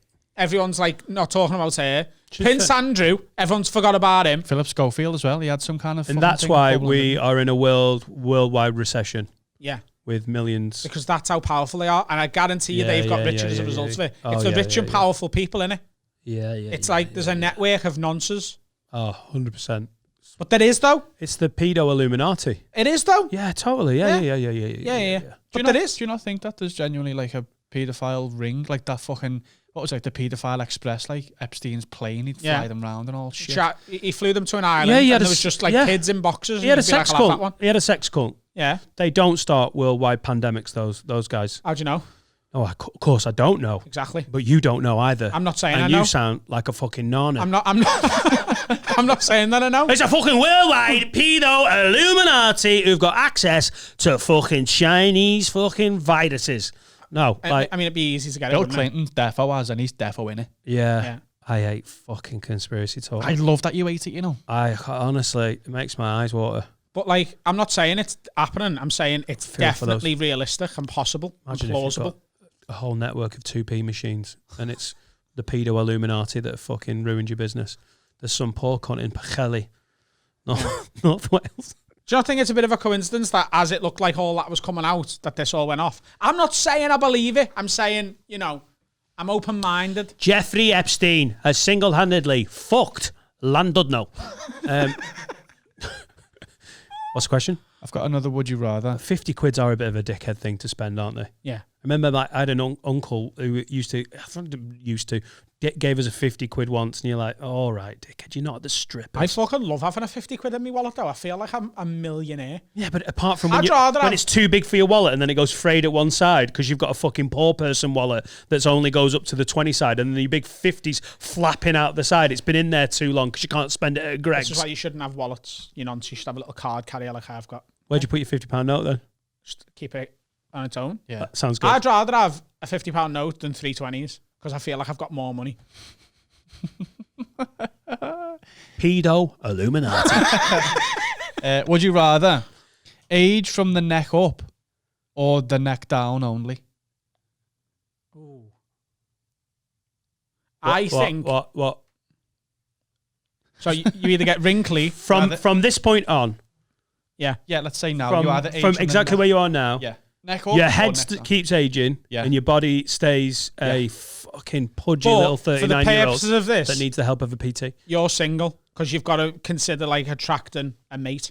But I'm not single, Adam. I'm in love with my soulmate who's beautiful and glowing. Yeah, in But this, maybe in she'll this fuck you off. crazy universe. Yeah, in And this you've got crazy universe. You've got the body you want as well. You can go to the gym and smash it, and it stays like that. No, that's not the question. Right, it's my body in it. Yeah, your body, but doesn't age. But I could work out and it could achieve all the Yeah, things that yes. I mean, there's a glass ceiling. Yeah, Yeah. it's a concrete ceiling. But Or you stay with a youthful head. yeah, I think that would look fucking weird if you had wrinkly bollocks, but you look like a Ken doll up top. Yeah, but not many people see your wrinkly bollocks, do they? Like, you look good for No, your but the age, ones you. who do, Get you know about. the ones who do. Like if you could have like a wrinkly face and you get old, just normally, because it's not like you age overnight. Like you're still gonna age naturally in your face, and then you get to like 70, and for some reason you manage to pull a girl because she falls in love with you, and then you get her in bed and you fucking whip your body out, and you've still got a fucking 30-year-old's pipe. She'd be made up. Yeah, she would. Do you know, because of clothes, the first one where your head ages normally and your body stays the same is an absolute touch. Because that happens anyway. That happens normally, doesn't it? You get older. Does ya? You're right. But all the old people, can't fucking walk. They've got bladder issues. Yeah. You know, like that's my big fear. Yeah. You could still I be want to in get films. to 80. If I go somewhere between 80 and 85, I've had a great result. Because 85 to 90, it gets a bit rickety, doesn't it? Just having watched my grandparents, 95, I've got literally my granddad at 95. Fucking hell. I have to let the phone ring and ring and ring and ring and ring. And then he's like, hello. And he's walked 3 yards. And it's not even on a wire. He just leaves it in one place because he doesn't understand how fucking wireless phones work. To be fair, though, that's not a bad tactic. The amount of times I lose my phone and my car keys, I'm definitely on my way to being him. Yeah, but you go 40, wouldn't you? Happily. Not 40, like 65. Or Would you take 65 right now? No, because I've got too much fear of missing out, so I don't want to ever die. But I'd like to skip from 65 to 95. Mental reason not to want to die. Grandad Rowe, what will you miss the most? The fucking results on Saturday. Yeah. Isn't that mad though that it carries like on to when you're dead? I'd Yeah. like to skip from 65 to 95. That's mad though, isn't it? Like Yeah. the World Cup happens when you're dead. It's Yeah. still happening. Yeah. But if you get a little bit spiritual, Grim. then you can still watch it. And you can watch it from the sky. You get a fucking Dead boss view. people, if there is a heaven, which there's not, they still give a shit about the World Cup. I would. Yeah. Not the World Cup, but the Premier League. Yeah. Yeah, defo, 100%. But like the idea of when to go, I reckon being like 65, 66, you're still all right. Starting to get a bit achy though. You know, you're in out. I've done stand up about this. You got to go in and out of the hospital for scans I'd and that. be gutted to go at 65. Some 66-year-olds are in great nick. Yeah, but me and you aren't going to be No, that. that's true. I reckon being like 78 looks horrendous because you've still got all your marbles. You can see your grandkids eyeing your house up for when you're dead. And you've got to you get resentful of them. If you're 95 and the dementia's kicked in, you're fucking sweet. I've got to agree with you on this one because I've sharted after a can of sugar-free Red Bull. Yeah. And that's in your late 30s. Yeah. So what's going to be happening? I wake up for a wee now. I'm 28. Do you know what I mean? Oh, God. Do you? In the middle of the night? Like once a month, yeah. Earlier. Just has one piss a month. A horse. It's Adam. He's still upstairs. 2-hour piss, first of every month. The direct debit goes out and he fills the bowl. Got any more? Oh, Yeah, if you want to do one more. one more. This has been one of my favourite starts to a podcast for ages. Let's do one more. Would you rather? Would you rather give up your love life or your work life? What are you trying to do to me, Carl? Oh my God. It's a public episode. That means he'd get rid of his love life. I know you can't say it, but I can say it for you. Laura, pack your bags, girl. You can still keep Etta. You have to get rid of Laura. It's unthinkable. I mean, I don't know. I don't know if Laura would want me if I had to give up comedy and podcasting. Yeah. I don't think she would want the annoyed, fucked off. Like, we've just had another break from what we love doing, and this has been an absolute godsend, hasn't it? Yeah. Without this, you know, how would your head be? Mine would be fully in a shed. We've been in here 4 days this week. And because, like, just to contextualize this for people watching, as you'll know by the time you've got to this point of the pod, today's episode is with Jonny Bongo, which we recorded the Jonny Bongo bit 2 days ago. Yesterday, we recorded an episode with Tom Lucy. And today, after we've recorded this bit, we're recording a bit with Rob Mulholland to go out next week. And we've also obviously recorded a Patreon episode this week. We've been in here 4 days, which is pretty close to the 6 we were doing during the first lockdown. But we haven't felt fatigued this week. It's felt like fun because every episode's been a bit different. This has been literally, it's not getting like, oh God, I can't be bothered. This has been one of the most fun bits of the whole week. It's a reason to get up. Imagine not having this through this second lockdown. I honestly think I would be on the brink of being locked in a mental health institution if I didn't have this, because it's been a reason to get up. Like in the morning, you know, when you get up and you're like, oh fuck, can't be asked, back to sleep for an hour. I do that all the time when I've got nothing to do. But when I've got this, I get up and I'm like, oh fuck, I wish I could go back to bed for an hour. And then 5 minutes later, I'm like, Fucking Yeah, pod yeah, day. yeah, yeah. Got me music on. I'm in the shower. I've brushed my teeth. I'm minty fresh. I've got a bit of lemon on me fucking underarms. Not smelling like pits anymore. Put a bit of aftershave on. Pick Carl up. Got a bit of Jerry cinnamon on in the car. Oh, it could be a countdown. You're just up here. That's what it's like to love your job, isn't it? Yeah. And it's fucking sick. And if you're listening to this going, I fucking hate my job, I just we empathise with you. Just keep trying to get to somewhere where you like your job. Yeah. And it might be a job that someone else would fucking hate.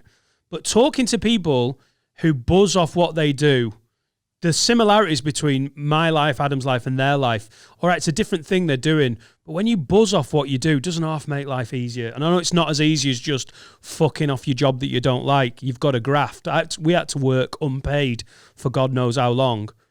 But yeah, I don't know if giving up a love life to then do this would be grim, but I honestly don't think Laura wants to deal with me fucked off. See, I think either one of these is devastating because, like, even as a recently single man, you know, at some point, and you've just got to become asexual. But at some point, just to be slightly serious, at some point, I'm going to want to be in a serious relationship. I've got ideals on having a family one day and, you know, a house with pets and all that sort of shit. I like that idea. I really do. But, and I really do want that. However, there's a reason this is a would you rather because they're both fucking awful. I feel like as long as I had me mates around me enough, I would survive easier with keeping me work life than I would with keeping me love life. Because I think having, I don't think I can give up work. I really don't. I can't give up my beautiful pregnant wife. When we found out yesterday End of pod. that Liverpool are going into tier 2 and Hot Water we're opening on Friday and Saturdays in December, I could have cried with happiness that I'm going to get to do 3 gigs a weekend for the entirety of December, and I'm going to cherish every single fucking one of them because we all know far too fucking well that on the 1st of January, the country's going into national lockdown until these vaccines start getting fucking shoved up our ass. I think everyone's like, January's going to be shit. What about February? Are the government helping you financially? Yeah? Well, it's not looking good then, fuck knuckle. Yeah. Ugh, we'll deal with that. Let's deal with that when we get there. But I'd like to keep both. That's okay. Yeah, is that all right, Carl? No, you're both picking work, and that's fine. No, I think you misunderstood me. No. We're both picking work. Sorry, Laura. Pack your bags. Leave the baby. Push it out if you can. He'll look after both of them. I'll help raise them. They'll join mine and Carl's kids.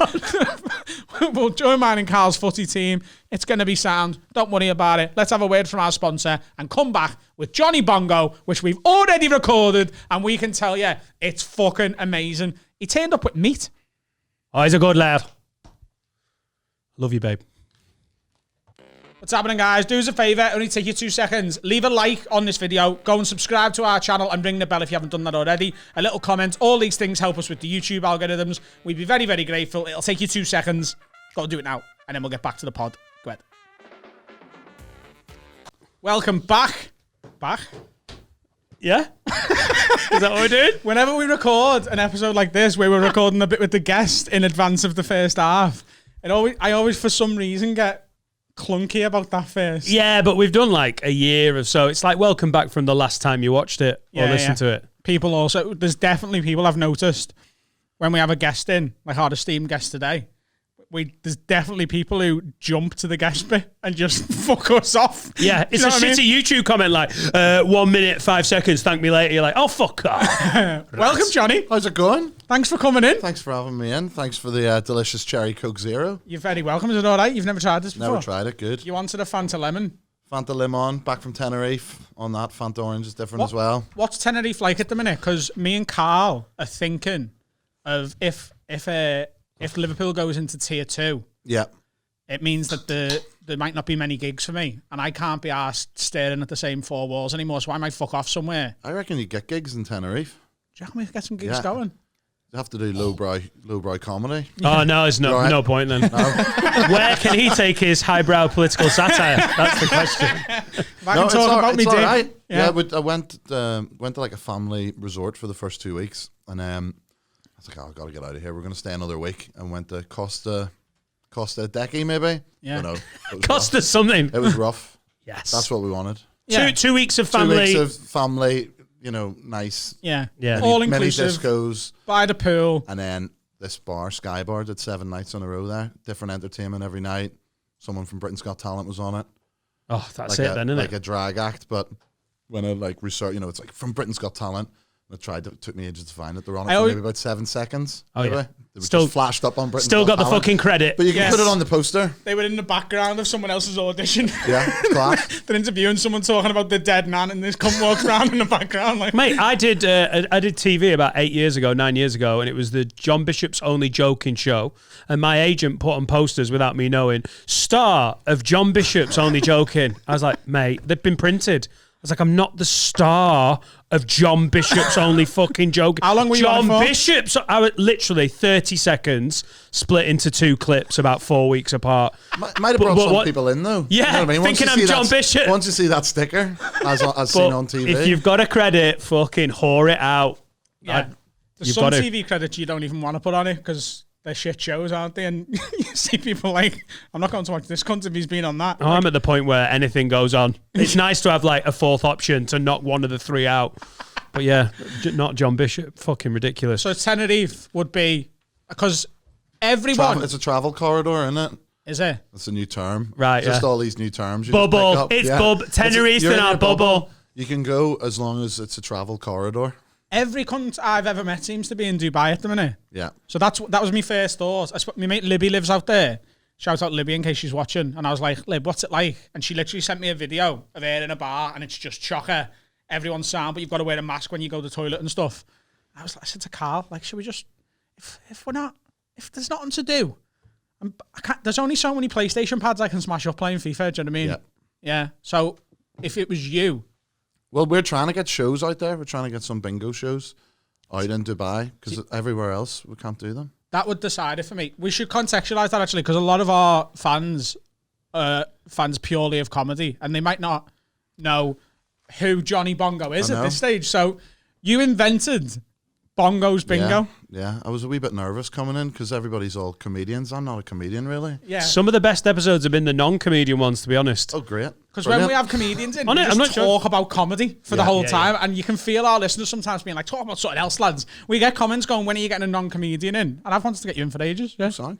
Do you know what I've seen on TV as well. Oh, yeah. Yeah, I've got that. What? But no one knows. What channel? I know. I know. You know, What did you do? Don't tell the bride. don't tell the bride. Fuck off. Yeah. Oh my God. Don't know why I've just threw that in right Oh, because we're don't doing even- TV credits, mate. I think that's why it is. You've been on TV longer than Dan. My current wife will be fuming. Like, Oh, really? yeah, second marriage I'm in now. I got Oh, so the Don't got Tell the married a couple Bride of weeks one ago. didn't last. No, it didn't last. No. Jesus Christ. I'd- Please tell. We've got to hear the story because you watch it and it's basically just like aren't lads fucking morons on TV. It was a bit of that, but it was early. Don't tell the bride. Do you know what I Right. mean, like the golden age. If that's even What a thing. they were letting you genuinely make I decisions think rather than like like- she loves trampolines. Yeah, I think Do that's the it. reception on a trampoline. And it cuts that's to her going, I just hate trampolines. I've just never been on a trampoline. But, like, Nana's been sick 3 times. Are you happy, Brian? I'd love to see the statistics, right, of how many Don't Tell the Bride managers actually went the distance. Yeah. Because it can't be a lot. The amount of fucking mismatches. I felt like they only recorded with people who weren't meant to be together. Because it would literally, like, my favourite one was, she was like, he's obsessed with aliens and, you know, I've never been into it. He's a bit of a conspiracy nut, but I accept that about him. I just don't want that anywhere near me wedding. And then it cut to him looking around aircraft hangars like, we'll get Klingons on the wall, we'll put a Dalek up there, it'll be fucking great, she'll love it. What did you think was going to happen, love? This Bellend's got 15 grand budget. How much budget did you get? 12 grand, I think it was. 12. And do you know what? I did all right. The only thing I messed up was I did a hog roast, and she's Turkish and all her family are Muslim, but I didn't know. Thanks for having me, and I'm going now. Oh my God. So I didn't know. I was only like 19, 20, 21. did that not come up while you were dating? No, because she would eat pork. Is that why you text me today and said, do you eat bacon? Because Johnny texted me today before he come in and said, "Do you eat bacon, lad?" And I was like, "It's a bit of a fucking weird question. What cunt doesn't eat bacon?" I was like, "Yeah, as often as I can." And you've turned up with, we've got to show people this. One for me and one for Dan. Is this leftover from the wedding? Have you just got this out of the Frozen freezer? hog roast. So this is these bacon ribs. Listen, I've two things I'm into at the moment is Baby Yoda merchandise and this butcher from Ireland. Yeah. Called Meat Peter. You need to check him out. Like, Meat I'm a Peter. big fan girl of him, and I'm like messaging him all the time. He doesn't really message me back. It's a bit awkward, but it's buried in a pit of sugar. So it's dry cured first. Keep talking. Dry cured first, and then all the moisture comes out when it's dry cured, and then they bury it in sugar, and the moisture is replaced with It's sugar. sweet. It's the best gear you'll ever have. Like, I'm gonna. I feel a wedding coming on. honestly, it's unbelievable. Lad, that's our tea later. Yeah, there's enough mean to go around there. Artie? Yeah. We're not married yet, lad. This is fucking mine. You can have some spuds. You know, people want to do little plugs of things and everything, and obviously give the mates and whatever. Well, if you turn up with 1.8 kilograms of meat as a guest, I'll literally talk about anything for you. That is fucking decent. You've set the standard for guests It's now. not even like it's not. I've got nothing to do with the guy. I'm just like fucking into his gear. Like, Oh, I thought you were. I thought you had a. no, it's not like this is my mate who's an Irish butcher, and I'd love you to just like take this and maybe give him a mention. Like, I just love the stuff so much, and I just want. he was sponsored by a butcher in Ireland. I thought he was his mate. He was like, go on the thing, give him a bit of See, meat. when you go on that there, will you mention my bacon? Will you? No, it's not like that. I like just love that stuff. I want to And it's retweet. nice. I want to re-meet. He won't even follow me on Instagram, the guy. won't follow Peter. you? No, I'm tagging him in. I'm saying, look, I've got this. I'm going to restaurants where they do is like Himalayan salt aged beef. I'm just so passionate about it. But I know that, like, it's like if someone's like with the bingo, if they're like so passionate and messaging all the time, it's almost a wee bit like you get a wee bit standoffish. Whereas he's probably looking at me going like, what the fuck's this guy at? Like, Yeah. like, Because you're a grown man stalking a butcher. exactly. It is a little bit of a weird spot, That's isn't it, it? like, it's I'm not like a he's an proper Instagram fangirl, influencer like. and he's getting it like an OnlyFans is like, there's got to be a line. This guy's a butcher in Ireland, and you're like, mate, I just want to be closer to Yeah. you through your meat. Yeah, I don't think there's many butcher stands, you see. No, class them. But you'll get it once you try it. Yeah. I think you'll understand I why. can't believe you thought he had a fucking brand deal. And that's why you come in. If I did, I wouldn't like be like, sit down. This is the meat I want you to advertise. I'd maybe wait to slip it in at the end. Like, oh, by the way, there's some meat there from Meat Peter in Moira in Ireland. Literally, I just thought, it just made sense. Apparently, I've never been gifted anything properly the last 25 guests. Whereabouts is he based? He's based in Moira. Moira. Because we Yeah. have quite Ireland. It's in Northern Ireland. Yeah. So He's like the only time I think I've actually got close to speaking to him was when I did a big order. My mum and dad, right at the start of lockdown, they came over, and I like, he wasn't doing online shopping. Yeah. So I asked him to fill up like 2 freezer bags, go to his butcher's and get all the stuff and bring it over. I think I spoke to him on the phone.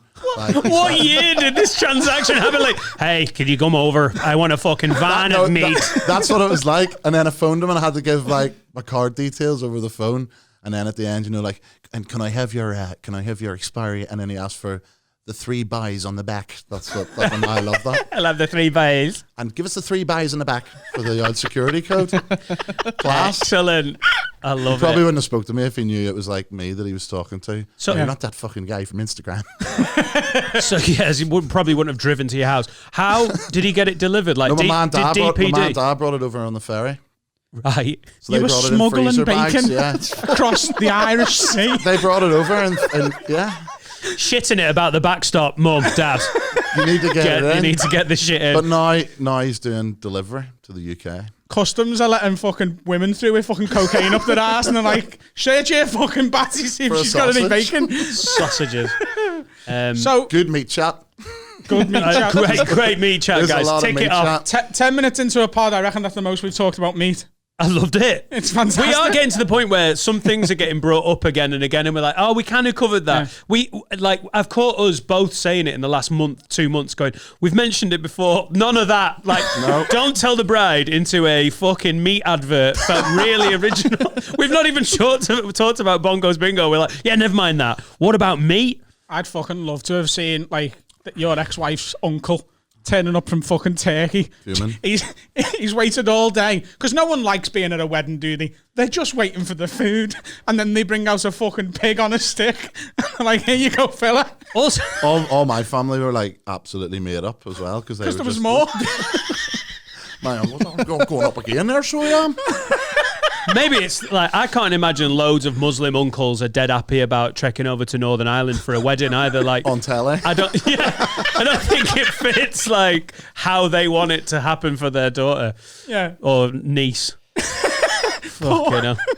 Poor Mohammed's just like, I'm going to see me niece get married. And he ends up on BBC Three, stood next to a dead pig while everyone's having fucking sambuca. This is not going to play well. What else? What did you do? Everything else, you played it down the I think line. it was all right. Yeah, I just went a bit off the wall. It was a big outdoor wedding. It was good. It wasn't like, I think most people watched it probably thought like, well, that wasn't too bad. Yeah, just don't look like a fucking idiot. Is the game, innit? Yeah, because it's I hard did to look like an idiot. Like, I think just in general. Yeah, but that's sort of the fun of it, innit? As long, did she cry at any point? Yeah. Oh fuck. Yeah. of happiness or No, they took her into the flat, so where we were staying, because it was all like dead strict, and you had to proper sign, these like waivers that you won't speak, and if you do, you're like liable for production costs and things like that. So the guys that were like directing it, they promised when she was over, because we were living in London at the time, and she had went over to Ireland. She was coming back for a dress fitting, and because like I was like 21. Not allowed to like speak to your missus for 3 weeks. It was just like a fucking free for all. The flat was just like a party house, and buck fast bottles. And I said, just gotta promise you won't bring her back. And they swore down that they wouldn't. And then like on the wedding day, she told me like I was in the flat, and it was like that. I looked like a dickhead on that. Like when she goes into the flat and she's crying and stuff. Oh, TV people are fuckers, aren't they? It wasn't like, in the contract. No, of course. Cause we'd never do that. Get her in. Like they're evil like that. What's the one thing you don't want to happen? We'll make sure that absolutely doesn't Muslim, happen. you say? I know a butcher in Moira. Yeah, you can't really take them to court for that, can you? No. Was it in the contract? Nobody fucking swore down on his man's life. He said he wouldn't take it in. The fuckers for that. Can we just explain to our avid listeners what Bongo, for anyone who doesn't know what it is, what is Bongo's Bingo and how the fuck did that idea come around? It just came about because I was doing this pub quiz in Liverpool in the shipping forecast. Yeah. And I was doing that, and it was a bit like off the wall, bonus rounds, just fucking loads of mad shit. And When was this, Johnny? When we that's talking? probably about maybe 10 years ago. The bingo's been going for 5 years. Yeah. So it was like, pub quizzes are a good laugh, but sometimes you can go and it's like fucking eggheads and you don't win anything. Yeah, oh, God. So this was like a pub quiz where it was still a quiz, but it just was like carnage. And it's a cool bonus bar. rounds. Yeah. And it's right in the middle of town. It's well known, that boozer, Yeah, innit? yeah. So that was like. And were packed you on a just Monday. working there, or did you come in to do the quiz, or what was the... I think I'd been working in London in bars and restaurants, and then came up and was working in the shipping forecast, then put the quiz on, and then started doing more like DJing and radio work, so left all the bar work. I was like, oh, I'll maybe do more events and entertainment stuff. And then from the back of that, the bingo, which is the same sort of concept, it's like, if you've ever been, it's like, you do go and play bingo, and that's like really important, because I don't think it would work if it's just like a themed night. So you can go play bingo, win mad prizes, but win like money as well, and then it's all this other sort of like creativity thrown into it, like dance offs, mad Irish techno And was it music. was it like a manager going, push it further, or was it you that was going, No, so it's we're me going to and- have dance rounds, we're going to get everyone up on, like... Yeah, it was like basically what I was doing at this quiz, and then I met who's now my business partner. Josh. He was doing like club nights, and on that kind of scene. So we came together to do this like event. Did it in Liverpool. Started it in the Camp and Furnace. Sorry, that's Wait, that's a bit. we'll talk about that in a minute. I'm glad that's come up. I was fucking sitting love here it. thinking, can we mention the beef? Can we No, mention the beef? We only mentioned the pork. Didn't get comedians on this show. No, so went and did it there, and then but it was my business partner that really pushed to do it in other cities and tour it out, and like the demand for it's just nuts. People just love it. So And You did a private one for my work, Joe, for Connor Foley in where? Yeah, in Parr Street. I knew your face. Fucking heavy, that. Yeah, I knew your face. It was only like for a couple of hundred people. Yeah, it was 3 workplaces all under Dave Roach, Connor Foley. For like Lucha Libre and all Lucha that. Libre and Miyagi, it fucking went off. I think there was a serious injury at that. Someone like Dave fell off the table. Yeah. It's essentially a club night, isn't it? That's got bingo in it. dance-offs, big games all thrown in, and like you're not just winning money. Like I've seen people win space operas, and then they're bouncing around this fucking huge hall on space operas off the fucking head, bladdered, and it looks like you're living your best life up there while you're running it. No, it's class. We're doing it all with our mates, and it's like it started off with just one team doing it and going around. I was doing like five gigs a week around the country, like on repeat for about a year. Then we started to hire in more hosts and dancers, and like I think where we're at now is we've got like 10 different hosts and do it all over. We're doing like just before Corona, we were doing like 30 shows a week across everywhere. But it's just like it's class because everyone just like it's nice doing something that people of all ages and all different walks of life just buzz off it. Yeah. And it's not, we don't take ourselves too seriously. It's just like a fucking laugh. Yeah. And like, It's not easy that for it to be for everyone. Yeah. You know, like there's loads of things that are shit hot, but they leave part of the family out or part of your friends group out or anything. Like I've seen the videos. They're the kind of videos that if you watch now where you're not allowed to go to a booze, you're like, I want to go drinking so much. I'd love to take you to a Bongo's Bingo night. Mate, that when? Please, now. We should vlog it. You and Carl go Oh to my Bongo's God. Bingo. Add it to the fucking list. Well, if we go to Dubai next week and you're out there, we're absolutely going to that. That'd be the fucking best night of the thing. when we first did Dubai, it's just like we did it maybe 3 years ago.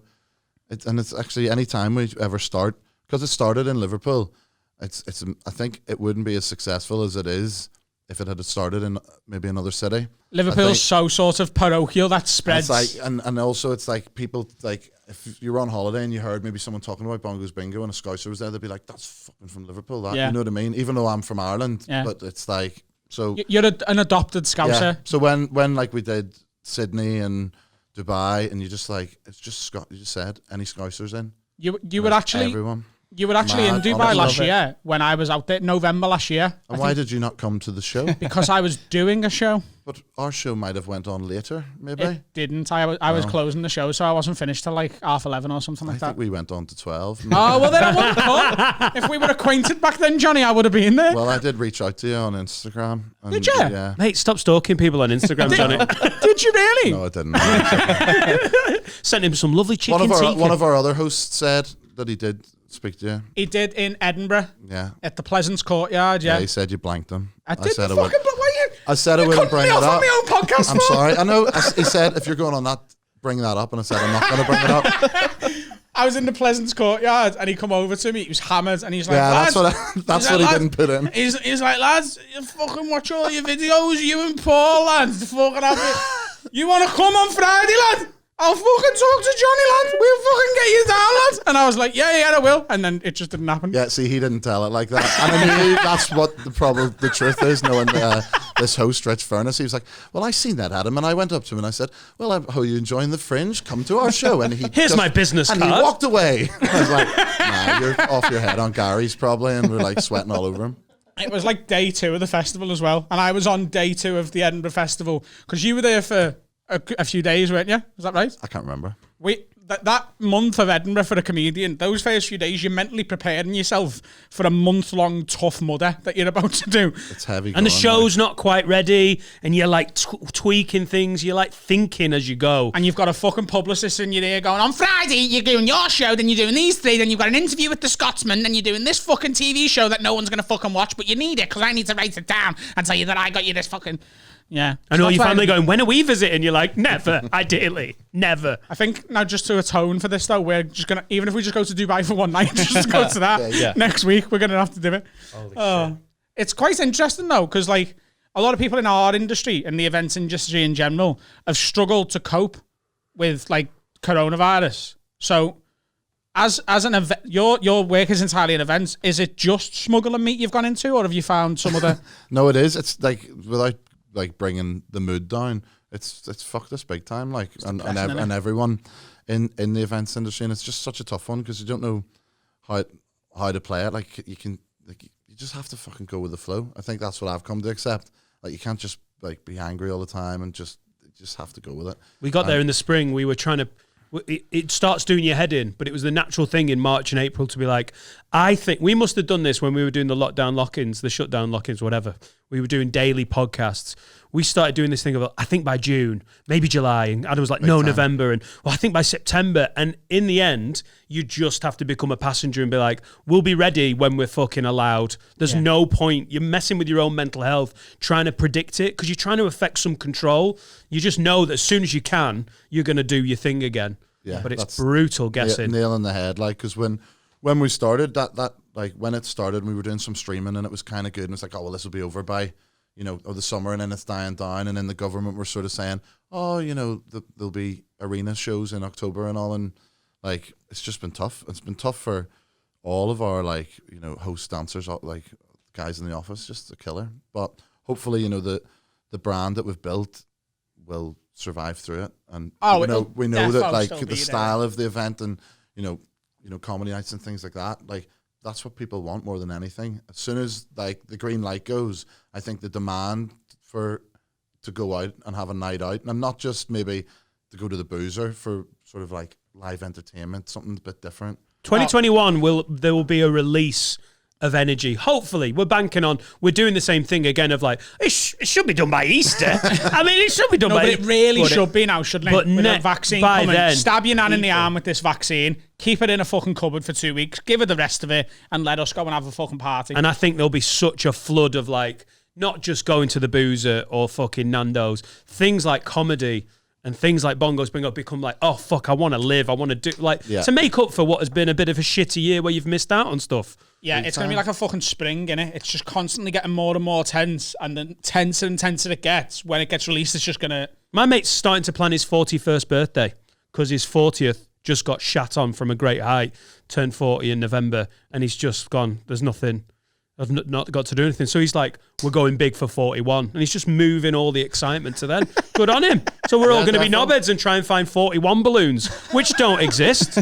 Get a Sharpie pen, we'll be off. Laughing. You're going to have to get a 4 and a 1, because they definitely exist. Because quite big birthdays when you're a kid. 2 balloons. Fucking clever, lad. Mate, fucking. Not just a fucking hat rack, kid. Yeah. Is there like... Do you get people on stage, don't you? What, from the crowd? Yeah. Yeah. Has there anyone ever, like, has it ever got a bit fucking eggy? Because I've brought people on stage before. I made a mistake very early on. This was when Hot Water was in the Crown pub. And I was, like, 3 years in, maybe. And the headliner that night was a Canadian called Marty McLean. Remember Marty? I do, yeah. So I'm on in the middle section, and there was this heckler who he thought he should have been on stage. So I went, come on then. Come on stage. And Marty, who's veteran of comedy, shit himself. He was like, this is going to kick off. Because I gave the guy the mic and stood next to him. I was like, go on, you do your bit then, if you think you're good. Because I was having a decent gig. And he stood all like awkwardly. He's like, yeah. God. So it was in my Mars the other day. Fucking bitch. And Oh, no. gets fuck all. And he's like, yeah, you know when your Mars is doing your fucking head, fucking bitch. And saying this, I don't really remember what else he said, but I remember he said that. And it just didn't work. And he was like, oh, yous are all just fucking being knobheads because I was a knobhead to him. This is funny, this. Right? And I was like, can I have the mic back? He was like, you can have it back when I'm finished. And then it got really fucking eggy because as I could, like, when Marty then rushed the stage and was like, give us the fucking mic, fuck you. He got kicked out, this guy.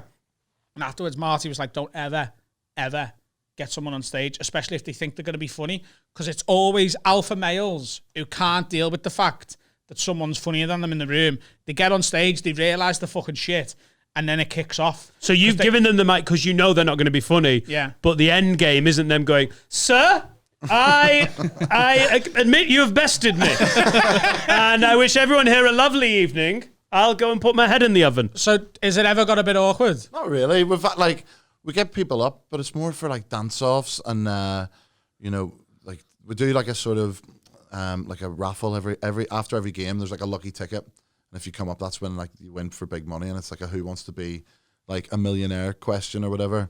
And like people have pissed themselves on stage, like literally a couple of times, like winning like a couple of grand.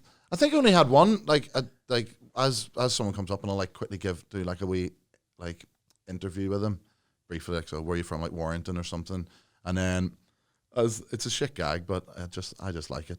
And as they're leaving, if they've got the question wrong, I like, you know, beckon them back, going, listen, Saturday night, we're all having a good time, you know, as if I'm going to give them another go, and then I just say, fuck off back to Warrington. and then everyone cheers and they sort of play the Curb Your Enthusiasm music, and then they walk off.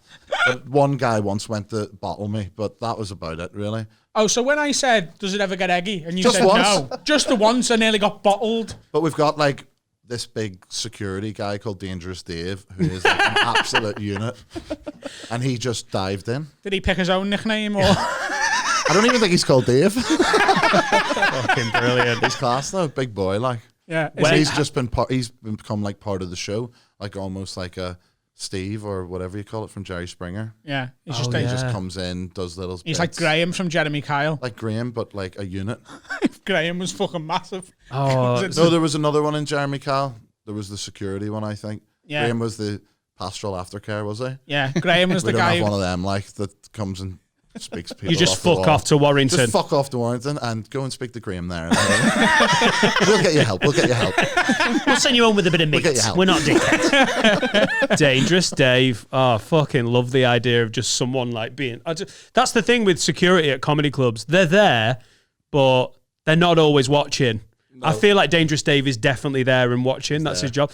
I remember at Rawhide once, I said something about Northern Ireland. I mentioned it because I used to have housemates from Belfast when I was at uni, and it got mentioned, and I went into a bit, and this piss person just couldn't accept that I'd talked about Northern Ireland and went to throw her drink at me, but it was a glass of wine, and as she did that motion, it sort of looped out of the glass, and I just saw wine sort of just go over my head, and then stood there going, "Did you just threw wine at me?" if you're She was quick like, enough there, free bevy. you shouldn't have said anything about Northern Ireland.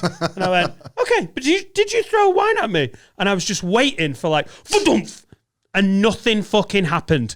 It was the worst because I was just waiting for someone to get fucking rugby tackled from the side because bouncers are dying for something to kick off because it's boring and nothing happened. So I had to go, "Oh, okay, you did then." Well, I'll get on with the comedy. She just sat Trusted down. me. She's off for another glass of wine. There's fucking brutal. There's a league table of bouncers though, isn't there? And I feel like Bongo's Bingo needs a Dangerous Dave. And then one step down from that, you've got nightclubs. Step down from that, you've got local pubs that are a bit tasty. Step down from that, you've got comedy clubs. And then even below that, you've got that sad cunt who has to stand on Burger King. Oh, no. Like, so what bad. happened in their life when they're like, oh, I'm going to be a doorman. I'm hard as fuck. I'm a fucking blue belt in fucking karate. Chips are flying, chips are flying. They just have to decide whether you're drunk enough for a fucking overpriced burger. I feel so sorry for those guys. Yeah. What would your bouncer nickname be, Dan? Dangerous Dave. Yeah, so this Dangerous Dave, what would you It's not a Dangerous Dave, is it? It's fucking baldy nonce. Is that I just like sex pest them until they start like, all right. No alliteration, just baldy nonce. Baldy nonce. Yeah. Nonce. I just don't do it like Leave me out of it, Liam. I don't. I'm a thespian. Oh, yeah. Well, yeah, you know, was back in the days. You were a Now I thespian. did a bit of amateur dramatics. So I'm not a real thespian. I was just saying, you know. Isn't a thespian like an old style English actor? No, I think it's just any form of sort of actor or drama type. It's just because most people, when they say thespian, that's how they say it. Yeah, Like, I'm a thespian. I'm a thespian. Yeah, it's just means actor or yeah. Yeah. But people who use the term thespian are those type of cunts. Yeah. And so I apologise. I wish I'd not done it. Argumentative Adam. What, as a doorman? Yeah. That's not your ID. It is. Mate. It isn't. Anyway, He'd start more fights than he fucking ended. I wouldn't. You would. What a great response. I wouldn't. I'm not argumentative. Yeah, you are. No, I'm not. I'm quite good at calming situations now. Fuck the fuck off. What do you mean? What situations do you calm down? All of them. Like, I'm quite chill, me. When it's kicking off, I'm always like, come on, we can sort this out. That's how I did my shoulder. I was trying to calm a fight down between my little brother and some big cunt. Might have been Dangerous Dave. You never know. And then that's when I got assaulted. I didn't assault anyone back. You're a very calming influence, especially on this podcast. Yeah. Everyone just chill out. Why are we arguing? What has happened? I'm calling myself a thespian and you're lying about being chilled out. What the fuck are you talking about? It does feel like it's kicking off a wee bit. Like, It's because he's fucking speaking to me like I'm a dickhead. It's kicking off while we're arguing about how we don't kick off. Yeah, I'm like sitting here like I'm in some sort of gaff at 4 a.m. going like, I'm taking my meat and go. You can have that for tea. You're all right. You're all right. You're going to be all right. That'll do, pig. Shall we have a word from some money cunts? And Stop calling the sponsors money cunts. Jesus Christ. Fucking hell. Who's put in now? We're sat here with a businessman who's like, we've grown the brand, we're up to 10 presenters, and he's always like, here's some fucking money cunts. Hey, they're not giving us meat. Oh, we appreciate the sponsors, but if you can't take a joke, why are you sponsoring us, you fucking gobshites? What the fuck? I love it. He's leaning into it. Dead chilled out. Just a nice chilled out guy. Give us your money, you fucking cunt. It's going to be a jump cut, that one. No, it isn't. Leave it in. Leave it in. Okay. They're grown adults. Comedy podcast. We're joking. What's happening, guys? Today's sponsor is beer52.com. They are the UK's #1 craft beer discovery club. And they've teamed up with us to give our listeners a free case of beer. That means you get 8 free beers, an award-winning beer magazine, and a tasty snack as your first free order. And it's free. You pay nothing. You just pay the £5.95 postage and packaging. You'll then be a member of their Craft Beer Discovery Club, and they send you a different theme of beers every month. Past themes have been the beers of Belgium, the beers of Korea, California, all over the world. Every month, a new theme, and they're always a belter. You'll find craft beers that you'll never find on your own, and also you can pause your membership at any time. So do us a favour, support the podcast, support our sponsors, go to beer52.com/word. That's BEER52.com/WORD. Every time you sign up, we get a little bit of money, so you get your free beers. There's a little bit of money to support the podcast. It's win-win. I'm a member. I love it. Let's get back to the podcast. We'll go and get some beers. Pause it here. Go and get some beers. B52. You got some questions? I have. So I don't know how much of the podcast you managed to get through. I know you listened to an episode or so. The title of the podcast, Have a Word, is people sometimes write in like a reverse agony aunt style thing, where they're like, hey, have a word with this dickhead because he's being a knob. And we also do a few would you rathers and shit like that. This was the feature section. Fine. Yeah. I'll let Johnny decide what you want. We can give some serious advice. Someone's asked for some serious advice. We've got a question about sport. We've got some would you rathers that are definitely not serious. What's your preference? What are you feeling? Is this in order? Are you not going to do No, it? you can do whatever. You can Why have don't it. you We've just got. why don't you just do them all? Yes. Johnny that? came to play. Fucking hell. This is a serious bit of advice needed on this one. Are we going to do serious before we go into would you rathers? Why don't you do like a serious sandwich? That one, like All right, so a silly, serious. silly. This guy knows how to put a fucking show together. That's Just calm entertainment down, right there. Adam. Just calm down. All right? Just see it in your eyes. You're getting a little bit tetchy. Breathe through it. You're really starting to piss me Breathe off. through it. Have a fucking tea. You're really starting to do my head in. Okay, good. Good. All right. Just breathe. You're all right. Would you rather? I've never been this pissed off on the podcast. Would you rather? Just breathe through it, babes. You're all right. You're calm. Find a happy place. Dubai. Would you rather finish every unattended glass? By the way, you have to do one of these on pain of death. And you're not even allowed to. shit. Yeah. Would you rather finish every unattended glass pint on a table in a bar, even if someone's just gone to the toilet, you have to go over and down it? Or every time you're out, you're at the bar and you order a drink, if you hear someone order something else after you, you have to point to them and say, I'll have that instead, and you can't explain why. So the two options are, you're in a pub and you literally just fucking minesweep every empty glass around you. You're that cunt. You're basically the alcoholic. You haven't got a choice. Or... It's called minesweeping, innit? Yeah. It's a student move. It's called minesweeping, innit? Yeah, you just said it there. I just said minesweep. Wake up, lads. You've seen Red big time, haven't you? Sometimes when Dan's... This is the silly section. Sometimes when Dan's talking, because I sort of, like, I know the format and that, I've got a bit of ADHD. So what was happening there was I was playing an episode of Friends in my head and I missed a bit. This is developing as a problem. and we've done so many podcasts. I read these out and I just look over and I'm like, he's gone. He's not there. I'm just there. Like, we were on a break. Right. Or you're at the bar, you order your drink, but if someone comes up and orders fucking 2 gin and tonics, you're going to go, oh, I'll have what they're having. They're your choices.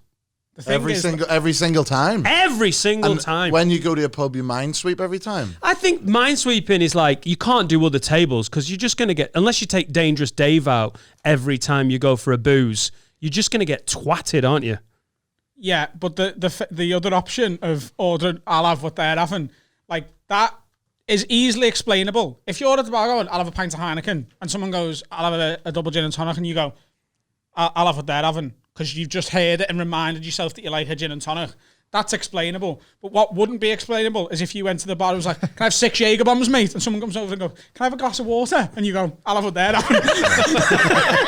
That's when it gets a bit fucking ridiculous. I've just put myself in the programme. What would you rather do? Well, I would, like, no joke, I was minesweeping last week in Tenerife. Like, it's not an issue for me, the minesweep. Was it not all-inclusive? Yeah. Are you doing it anyway? Literally people coming over going, mate, you can have anything from the bar. No, it was like end of the night. Do you know what I mean? So it was with Slutty Susie Cole, who's one of the dancers. He was out there, even though it was a family holiday. You love these nicknames. Can we just park for a second, if you don't mind?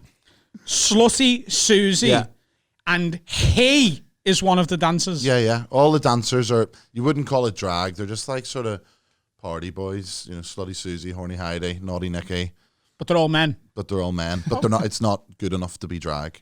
Do you know what I mean? It's just like, they're in a dress, they're going to collect the books and run about. So he was there anyway as like a sort of au pair, because on holiday he just came. I was like, I'll just come, you know. So you took him on holiday to look after your kids? Kinda. Slutty Susie. Yeah, but then we got like a bit of time to like have a few bevs in the night once the kids were in bed. But then even though it was all inclusive, there's restrictions. The early curfew, 11 o'clock. So everyone would be on the terrace of this hotel, and then everyone would get a big round in just before 11, and then sit there till the early morning. And then as people would drop off and we were running out of booze, we'd just go and. That is a valid So minesweep. are you saying minesweeping when someone's there stealing their drinks? No, but if they leftover drinks, stealing when they go to the toilet. That's going to cause. I'll have what they're having, because 9 times out of 10 you might get something decent. Yeah. And if you don't, sure, you can just order something else. Yeah. I wouldn't steal people's drinks. If they've left, I'd drink the dregs. It's also not very COVID compliant. Just steal people's drinks. You know, there's spittle going in there, bit of saliva. Spittle. He's looking fine. But you'd do that, wouldn't you? Like, what you did in Tenerife, I think, is valid minesweeping. They've gone to bed. They've got like few glasses on their table. Just go and sweep them. Yeah, no, I would. Yeah, no, especially if it's 11 p.m. and everyone's playing the game of like, we're allowed to get as many drinks as we need, but after 11 we can't get any. So if a table's full of like half drunk drinks, fuck it. If the game is, I'm going to stay, that's all right. Yeah, I can't deny that I'd defo do that, because my problem with drinking, I can say, I don't want to drink today, and I can have 2 and be like, that's enough, I'm not having any more. If I've had 4 or 5 drinks, I'm going to have a 27th. Yeah. Do you know what I mean? So if there's the option, if I've got to the end of my drink and I want to carry on, and there's a fucking table of bevies over there, unattended, no one's going to miss them, I'm having a little fucking... Have you ever done minesweeping properly, though, back like when you were younger? I haven't. You've never taken like a drink like from a table or something on a night out? Well, I don't do drugs, so I'm always worried that there's going to be a bit of fucking free whatever in there, and I'm going to end up in... Oh, because I do drugs. I'm the one going, there's no MDMA in that. God, I'm trying to get day raped. Come on, guys. Like it's just, you know, just because you don't do drugs doesn't mean like minesweeping's more dangerous. Yeah, but when we went out, the drinks were that cheap, it didn't fucking matter. We used to go to like places, it was £1 a bevy. Yeah. It was fucking... imagine stealing, and half drunk bevy, that's like 40p in it. Imagine, I wouldn't pick 40p up off the floor. And I feel like it's the same as that. So I never really did it. Squires on a Monday night was 50p a pint back in our college days. I remember walking in the even Raz. we were skint, but fucking hell, you don't need to minesweep at 50p a pint. I remember walking in the Raz, the Raz in Liverpool, the Blue Angel. Sticky floor. Yeah. So I went in there on Sounds like another dance. I was on like a staff night out. Not like a staff night out, but lads who I worked with in Mackey's, we went to watch the footy and we went in the Blue Angel. It was my round. And I walked the bar. It's fucking grim in there. You're literally like, it's like fucking SMTV when the floor's being slimed. It's grim. A few disco nunners like, God, I love that. I went to the bar. I went, can I have 6 pints of Carlsberg or whatever it was? And she went 5.40. And I went, no, 6 pints of Carlsberg. It's 90p a pint. It used to be a coin for the drip trays. You can have a pint of drip tray for a coin. I used to have that in the blob shop. What's it called? Blob shop. Blob Street. The blob. What, Matt? Great Charlotte Street. Yeah. When I first came to Liverpool, I used to go in because the girl I was with at the time, she was studying as a thespian in Lipa, and I didn't really do much in the day. I was just hanging about, and I used to go in there, the blob shop, and it was 30p for the drip. Sorry, so they take the drip, like those big long drip trays. Yeah. But all of the taps. Everything, get a wee mix, get a wee bit of like Guinness Stella, cider, Guinness. Do you get it in a glass? You don't have to drink it from the fucking drip tray. No, they just pour it in, or it's in a bucket, like it's in a separate thing. Yeah, just for a laugh, innit? You know what I mean? Just me on my own, like that, lads. The guy who drunk the drip tray never got laid though, eh? Like he's not like ladies. No, this is how the rich stay rich. Bill Gates loves a fucking drip tray. Because he's not spending fucking £3 a pint. Jeff Bezos always at the blob shop. Never mind the glass, get the fucking old tray down. He's fucking clever, this lad. That's how the rich stay rich. They see a bargain. Like, they're just there to get pissed, aren't they? It's not all about the flavour. Yeah, billionaires are just out to get pissed. That's not how I looked at it. Like, I think I only had like maybe 60p, so I was like, there's 2 pints there. Yeah. Baby, you're doing all right now. Fucking makes sense, He doesn't often has it? a third. I can't remember what the other option is, but it's basically just losing your mates, isn't it? You would definitely order the thing at the bar. Yeah. Yeah. I'm a bit worried about this serious one. It's actual advice we've got to give here. Are you ready for it? Yeah, that's fine. Adam and Dan, Lids, long-time listener, first-time email. Due to this being possibly the worst scenario I've ever found myself in, I'm going to get right to it. My partner listens to your have a word? No, it's advice. I got it. I got it. This is the serious bit. What if this is really serious? Fucking jamming my Stop buttons. being so fucking flippant. Mama like that. Mama like that. Order. We give him more meat, for fuck's sake. Doesn't like it when I touch the buttons. My partner listens to your podcast with me, so he will know it's about him. Oh, Jesus. Oh, hang on. His face would be a picture. I got together with my partner February 2019. He's 32 and I'm 25. I love me an older dude. They bring... Oh, mama like that. I like me an older dude. They bring maturity and all that stuff, right? Well, anyway, he's got 2 kids, 2 baby moms. Now, I know you might stop me in my tracks already, but this is common these days, broken families, etc.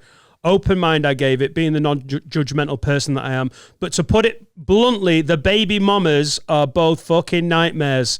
They play havoc with whether or not we can have the kids. I've tried really hard to be sound to them, helping out with childcare, but they're an absolute pain in the neck. Okay, boring shit over. I've painted the picture. 3 weeks ago, it came out that he has cheated on me. And it turns out he's been sleeping with one of the baby mamas for 10 months at the beginning of our relationship. He said basically it was easy. She was always there. And as soon as they realized they were in love, he stopped it. And she's put, wow, typing this out, fuck's sake. Now, my question is, can I really accept that it was just sex? Can it really be just sex with someone you've had a child with? Or do I need to take my muggy muggins cap off and be rid? I can't escape this woman. It's a baby mama. For as long as I want my partner in my life, she will always be there. Please take into account that this man lay with me near enough every night and told me neither of them were anything to worry about. It took the entire relationship to tell me. Please help. Your brutal honesty is what this chick needs. I don't know if it's plain obvious, but my type of personality just doesn't know ever when to do the right thing or what the right thing is. Cheers, lids. Don't hold back. Whoa. Serious sandwich, that. Oh my God. So has she got kids with him? What we should say, is just do what you feel, love. You know what I mean? Just do what you feel. And if the guy who listens to the podcast, if you're a Patreon, you do what you feel, lad. And that's my advice. Just both do what you feel. There's the fucking businessman coming out. Whoa. He listens to the podcast. Is he a patron? Wind your fucking neck in, love. He pays a subscription. He's all right. First of all, I mean, you're spot on about the older guys. Oh, yeah. So she's a wise woman. You can tell. Yeah, but there's a difference between older and old. So don't get your fucking dick too All hard right, just okay, yet. good. Has she got kids with him? No. No. Oh, so there's not many ties. So he's got 2 kids to separate mums. Oh, okay. So And he's there's been goosing 2 one of baby them. mamas. And it's just come out that he's slept with Right. one of them for the first 10 months of the relationship, and they've been together nearly 2 years. Wow. Can we have a guess ruling? What do you think? I reckon she's probably a crank as well, to be honest. How have we not had this man on already? The meat, the advice, the dancer nicknames. No, just on the basis that, fair enough, he's in the wrong. If he's done the dirt, Yeah. you do the dirt, you're in the wrong. Yeah. But, I don't know, just the wording of it was a bit like Suspicious. she's saying, oh, these other girls are like absolute cranks. But she's written into a podcast that she knows that he listens to call him out on it, hoping that yous will be like, what a fucking dickhead. Which he probably is a fucking dickhead if he's cheated on her. But she is also a dickhead for doing that. Know what I mean? No? Yeah. No. Am I on my own here? No, I'm actually. What they need to do is, talk it out and just enjoy the delicious taste of sugar pit bacon. You know what you need to do? You need to cook up a nice tea from a butcher's in 140 Moira. degrees, 2 hours, and then rest for 20 minutes, and job done. Don't let your man be either horny or hungry, because there's always somewhere a slag with a butty. He's especially in tier 2, he's a shagger, isn't he? This old boy's a shagger. I don't know He about doesn't that. shag, he lays with people. That's what it says. He lay with me.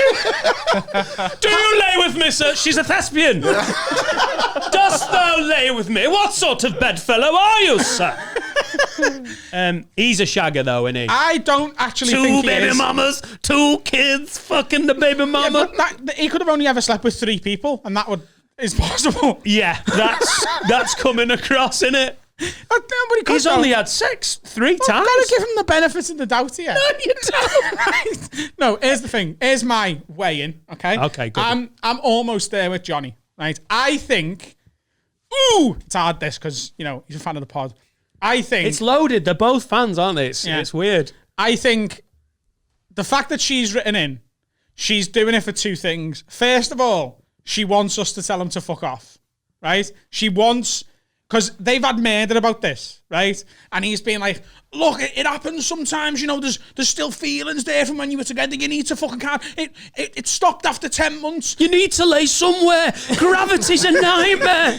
It stopped after 10 months, been together 2 years. That's 14 months, love. I haven't been fucking near her apart from that one time after that night out, but you know what I mean? I've hardly ever gone back after that 10 months, and you need to fucking chill out. And she's gone, you're a fucking dickhead. And he's gone, no, and she's gone, I fucking, you know what? Every one of your mates will think you're a dickhead. They fucking wouldn't. And she's gone, I know who'll think he's a fucking dickhead. Adam and Dan. And I do. I think he's fucked up. I think he's probably got... Those 10 months in, started catching feelings for this new girl and gone, this needs to stop because I want that to go somewhere. I do think he's done that, but he's also hid it, and... He's a shagger, mate. If I'm here, I couldn't ever get past that.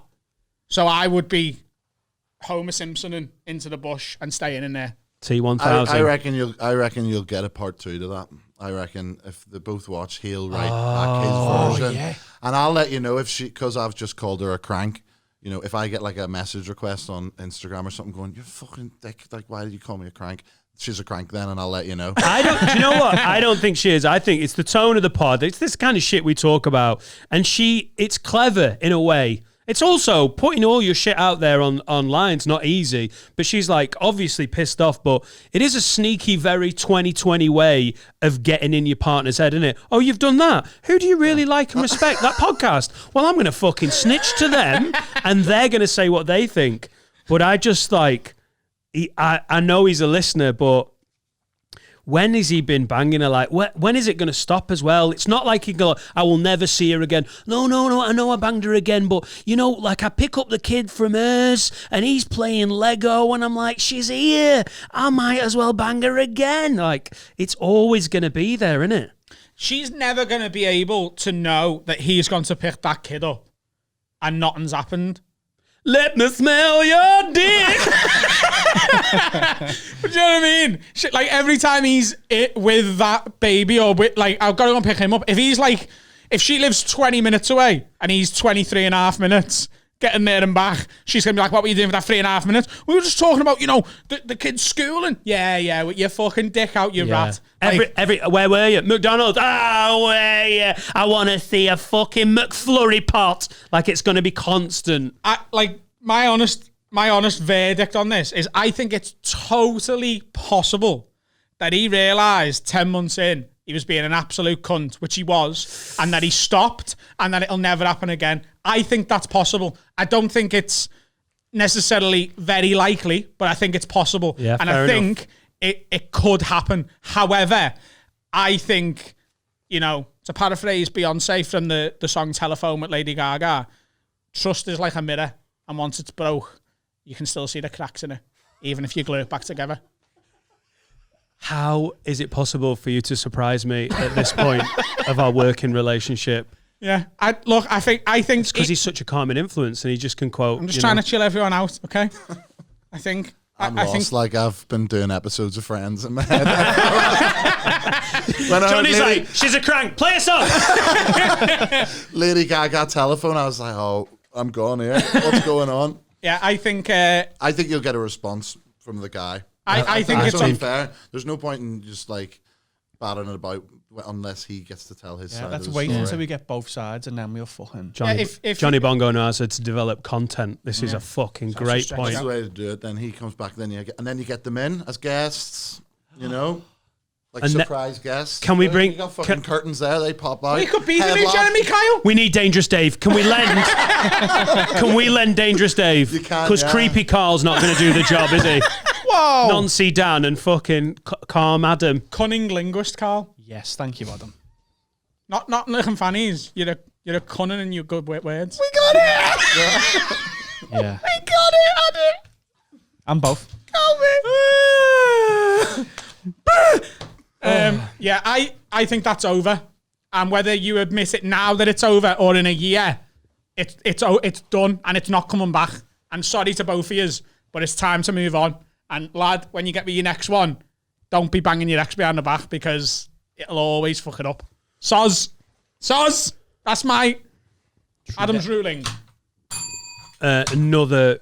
Oh no, really serious one. All right, Yara Lidmanans, your celeb crush's head. Would you rather your celeb crush's head on your mum's body or your mum's head on your celeb crush's body? You've got to bang one. Would you rather? I would bang me celeb crush's head on me ma's body because I don't ever want to look into me ma's eyes while I'm coming. Just turn around then. This one's for you, mum. Hashtag gone too soon. Yeah, that's... You can't look at your mum's face while you're... like, you wouldn't finish, would you? Yeah. I know it's horrible, and it's a would you rather for a reason, because he looks fucking petrified. What are you going for, Johnny? Also, what makes this both of our mums are dead. Oh, is it? Yeah. Oh, sorry to hear that. So mine is a dead 45-year-old ginger woman on the body of Scarlett Johansson, and that's not a good look, is it? What about your ma at her fittest? So, like, goddamn. When she was like 23, you know what I mean? Plump. Plump bosom, you know? Doing a Robert De Niro impression. Oh, mum, that really got me going. What the fuck's that?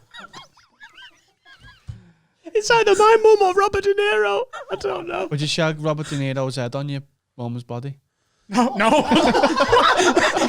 Carl, there needs to be one of them as a good thing. That's why this would you rather works. Carl, that was a nightmare to answer that one. I'm going to go, nah, I'm all right. All right. You've both got to answer this would you rather, by the way. I bit the bullet there and I went for it. I don't want to look at me ma. I'd rather have her tits than her face. I think how can you argue with that theory? But you Johnny's out. It's dark. I'm going to go celeb crush head. Yeah? Yeah. Same reason. Same reason. Yeah. So it is good clarity of thought there. Yeah, because like that could not be your Mars body, you know what I mean? Yeah. You know what I mean? That's defo it, Ed. Yeah. Without sounding too morbid, but would you not maybe want to spend time with your mum for a wee bit? Is that really deep and dark? Genius. But I've got to fuck her at the end of it. But at least, like, I don't know the circumstances with your mother's, and I don't know if that's like too heavy. But Look away. and I'm also feeling a wee bit emotional because you get to see them for a bit. Yeah, that's a good point, actually. Here's another one. Would you rather never see your mum again, or you get to spend a day with her, but you have to fuck her at the end of it? Oh my jeez. God, I wish this was a Patreon. Come on, answer the question. Yeah. I think the day. Would you rather? I think the day. I think the day might be slightly overshadowed by how the evening comes to an end. Just really awkward, both with an open bottle out of of... the way first, like reverse it. Yeah, so you bang her, but then you get the day with her. Oh, so you finished then, and you're like, let me tell you what I've been up to for the last 20 years. How's heaven? What's God like? Well, it was quite good until you dragged me down here, mate. Heaven was fucking great until you started doing a Would You Rather with Jonny Bongo and Adam Rowe. Yeah. Look, I'd love to see me mad again, but I don't think I can fuck her. I don't think so. Fact. No context, have a word. Enjoy that one. Do you get banged in heaven? If you want to. Heaven, in my opinion, is whatever your idea of heaven is, and hell is whatever your idea of hell is. Therefore getting banged then. What? Your Mars therefore getting banged then. You reckon? Yeah. Yeah. My Loved mum it, yeah. loved the idea. She's up there. Are you a man of faith, Johnny?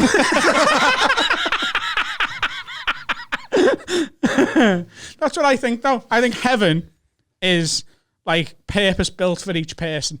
So if you go, like the spiritual side of it is, if you go and your idea of heaven is you want to see your mum and just have a nice time with your mum, then your mum's essence would be in your idea of heaven. But if she doesn't want to see you, she doesn't see that. So it's like there's two versions. Yeah, like Piers Morgan isn't in my heaven. I'm not saying he's going to hell.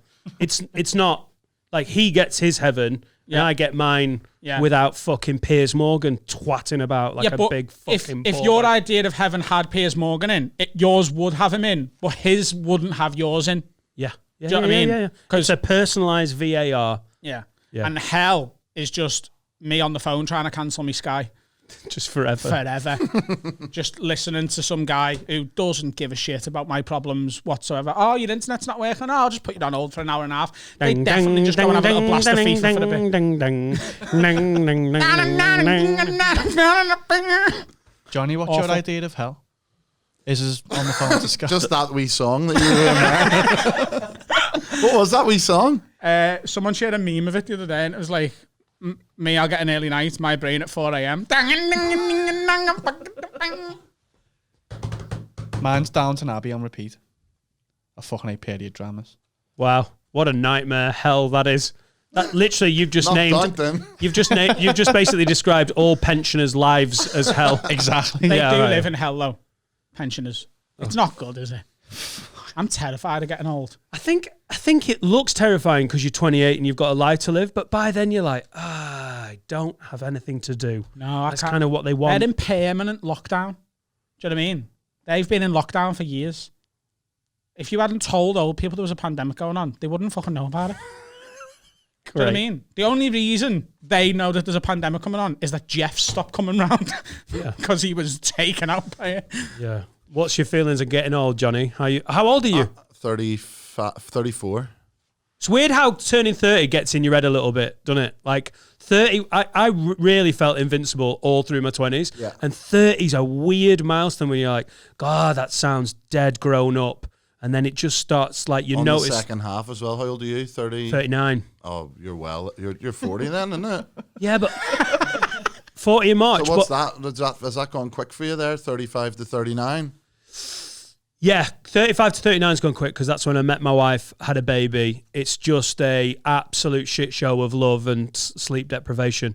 Yeah, that's right. So it's been busy and great and tiring and He was about your age, found a fit woman who'd put up with him, and just oh my God. he decided to quit while he was ahead. Oh, That's exactly what I've done. Yeah, it's a good move. Yeah. I'm looking forward to turning 30. How old are you? I'm going to be 29 in January. So I've got another 15 months, or is it 15? 14 months of you're not far. being in my 20s. And I want to be 30 because I think that's I'm a man. You know what I mean? Yeah. You be will on the never dating be a apps man. and that. And like girls will be matching me he's a man. He's got his shit together, you know? He's got a good podcast, comedian, he's well-travelled, he's sorted his teeth out, he's got a nice beard. I reckon he is ready to have a kid, and I'm not, but they'll think I am. And that's how you get laid. Well, how old were you when you had your kids? I've got a 3-year-old and a 1-year-old. Oh, you are in it, mate. No, he's not 1, sorry. He's 4 months. He's 29. Oh, sorry, mate. It's only 4 months. 4 months, yeah. Oh, muscle tough. How you doing? Sign is brilliant. Having a baby in a pandemic. Yeah, it was brilliant. Were you allowed to be at the birth? You were allowed to be at Yeah, the we had birth. it in aren't the you? house. Home birth. The one. I tell you what, you fucking save on petrol, but you lose a couch. No, you get a little jacuzzi in the house and all. It's brilliant. I'm a real So they gave birth, a water birth in the house in a pool. jacuzzi. Yeah, it's class. I'm dead lucky because my missus is like super mum. You know what I mean? She just, I kind of don't have to not do anything, but you know, like when it's about the decisions. You don't have to not what do they're anything. Like she's picked all the right kind of stuff. Do you know, like Yeah. their diet and what to do and like the routine and you know. Yeah. I'll just go. I know what she says is probably like the kind of good thing. You're like the fourth official. She tells you what number to put on the Yeah. board, and you just hold it up. You're like, Being a I know dad, what I'm doing. sometimes I love being a dad and I'm involved, but it feels like you are a part-time member of staff and your wife is like the CEO and fucking general manager of the whole thing. And like, why I won't did have your that, wife? mate. My wife read up on everything and then was like, "Have you read those things?" And I hadn't. And she tested me on it. Yeah. She was like, "You haven't read anything." I was like, "No, I have." And she was like, "Right, so how often do you feed the baby?" And I paused. I was like, "Oh, I'm under so much pressure." I went, "Every 2 hours." She went, "Right, well, you've got lucky there. Yeah, that's right." Fucking tested me to. I won't be having that, me. No? My wife or partner or whatever. If they're like, "Hey, we're doing it this way," no, we'll talk about it. And if you can convince me you're right, then sound. But I'm not. You're not getting free rein. You say that now, like, but I don't know. It's actually it's easy street if it's like that. I think. Do you know what I mean? Like Yeah. when we're on holiday. I'm a control freak, though, John. No, but it's not. I don't know. Maybe I'm just being. No, you're not. I know exactly what Know you what I mean. mean? Like Like if when we- everyone's tired and the pressure's on and everyone's feeling a little bit emotionally fraught, you going, "No, love, I've done my own reading. I know your nipples are sore, but I think this is how you get the baby on the teat." There's a lot you've got to just roll with. Yeah, that's a area of expertise. Do you know what I Right. mean? So what are you talking about specifically? What's your expertise? Footy boots. Footy boots. Yeah. Oh, because a lot of wives will just have an argument in JD Sports going, Yeah. "No, Adam, I want him to have Astros." Just can't be having someone being like, "Oh, he's not having McDonald's till he's 7. It's his 3rd birthday. Get him a Happy Meal. Put him in front of the telly. Why? What's the problem?" You're having an argument with someone that doesn't exist I and do isn't that a having this lot. argument with. Yeah, but think of his kids. They just want a Mackey's. Yeah. I just want my kids to be happy. I'm going to be the best dad ever. What do you want? Here you go. Have it.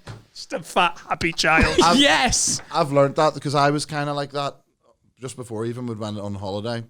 My oldest son, Alex, 3, hasn't had a Mackey's. Well, he did have one in Spain, and he never really has like loads of sweets. And I was kind of thinking like we're being really sly on him. You know, there's other kids having fucking Haribo left, right, and centre.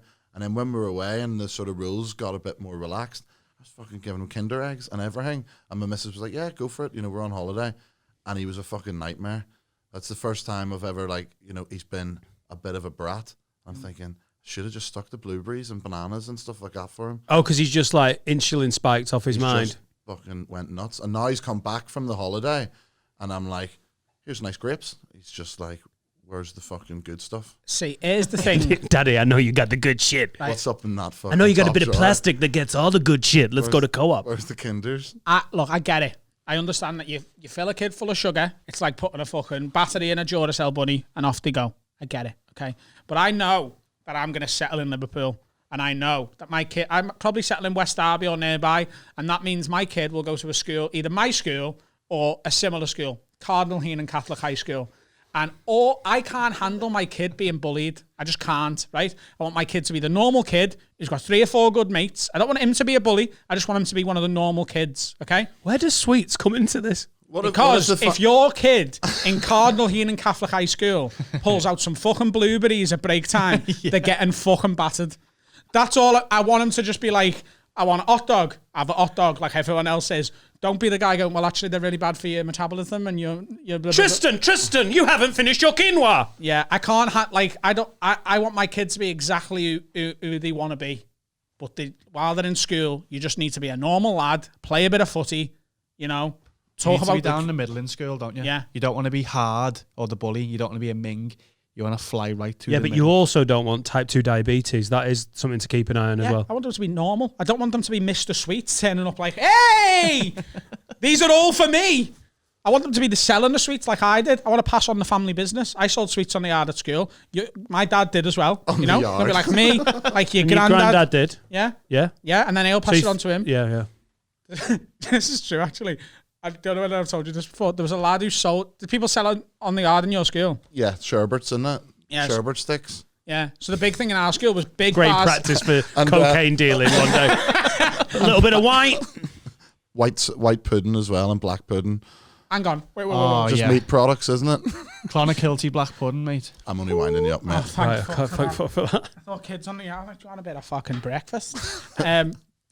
So I used to sell big bars of Galaxy, orange Lucasades and packs of Discos crisp, and I was like the one people came to when the big guy had sold out because he sold out quite quick. And his name, can we name him? Yeah, First Jackie- name. Jackie- So there was a big guy and then you were the little guy. Yeah. So there was like a Morrison's and you were the I was corner corner shop. shop. Yeah. Nah, see, coming from, I'm impartial here. I never bought off you Yeah. because I was close to Jack. the Jack main Healan. head. Well, Yeah. I wasn't going to talk about Jack. Oh, you're going to talk about Fabian. Fabian?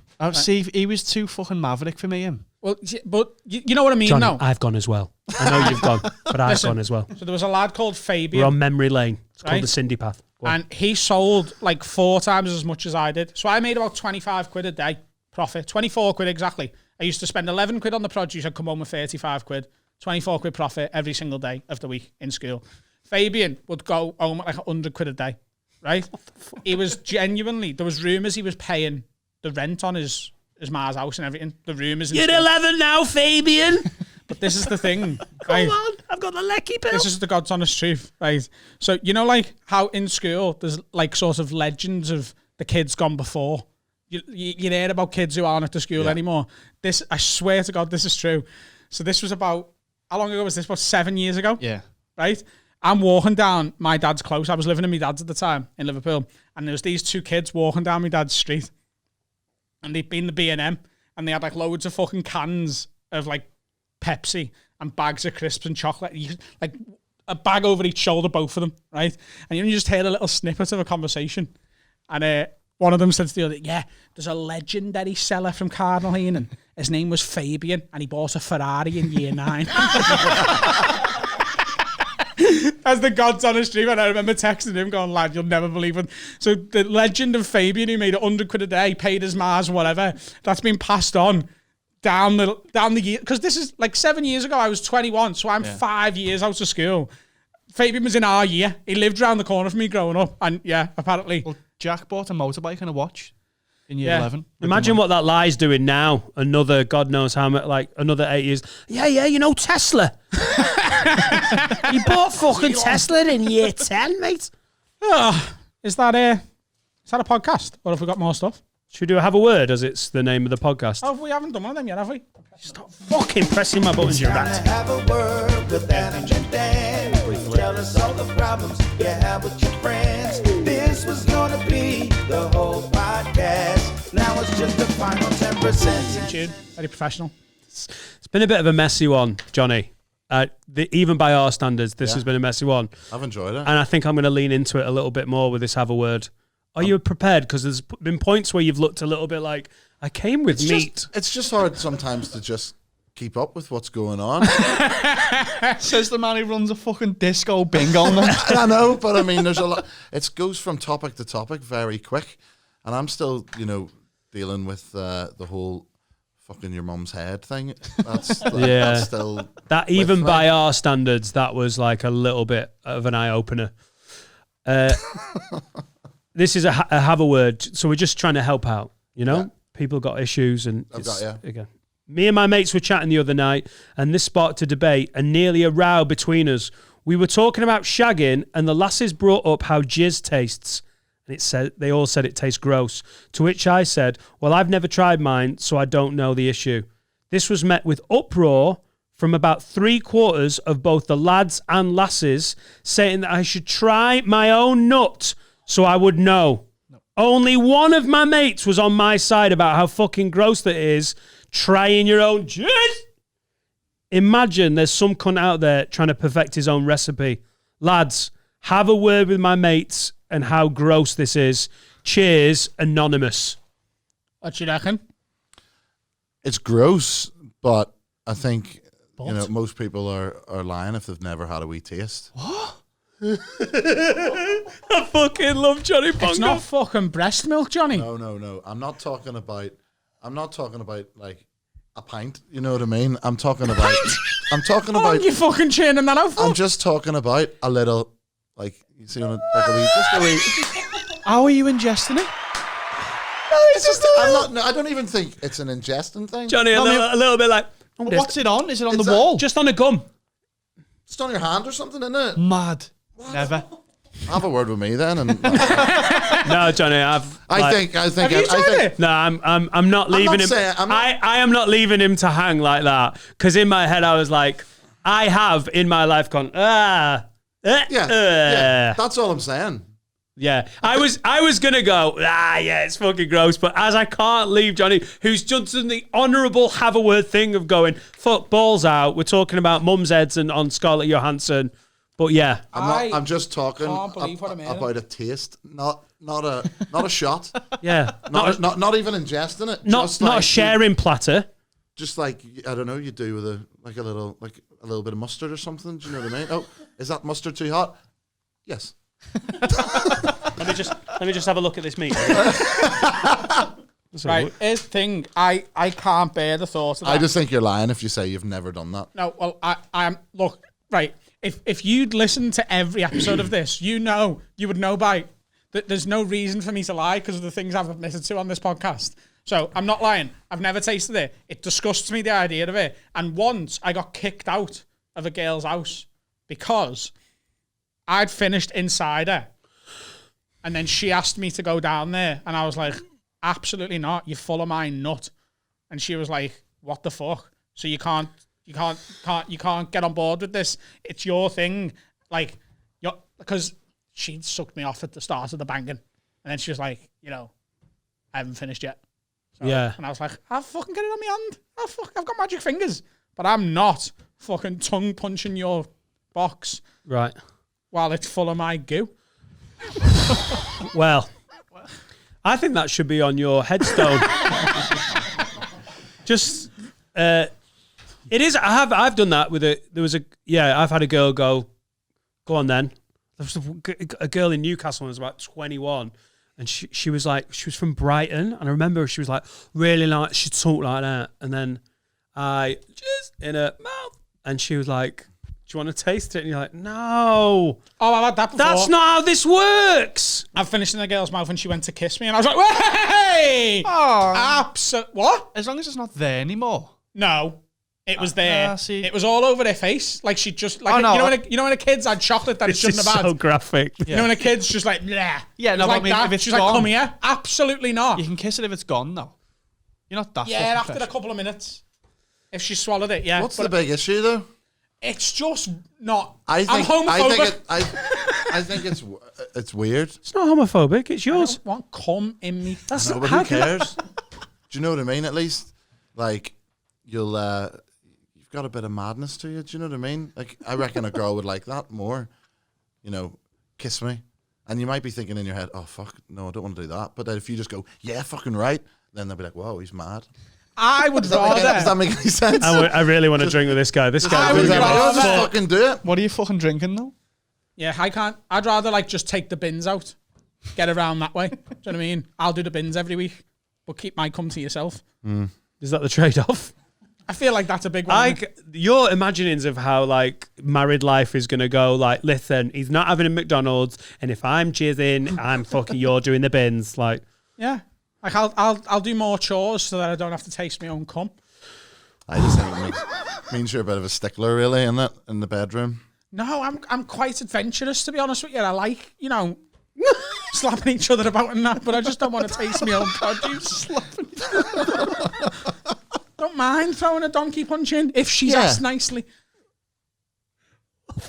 I did it. I knew what. Like, we've already had a weird one, and then I lent into it with the old jizz tasted. Like, I can't look. I just no. Okay.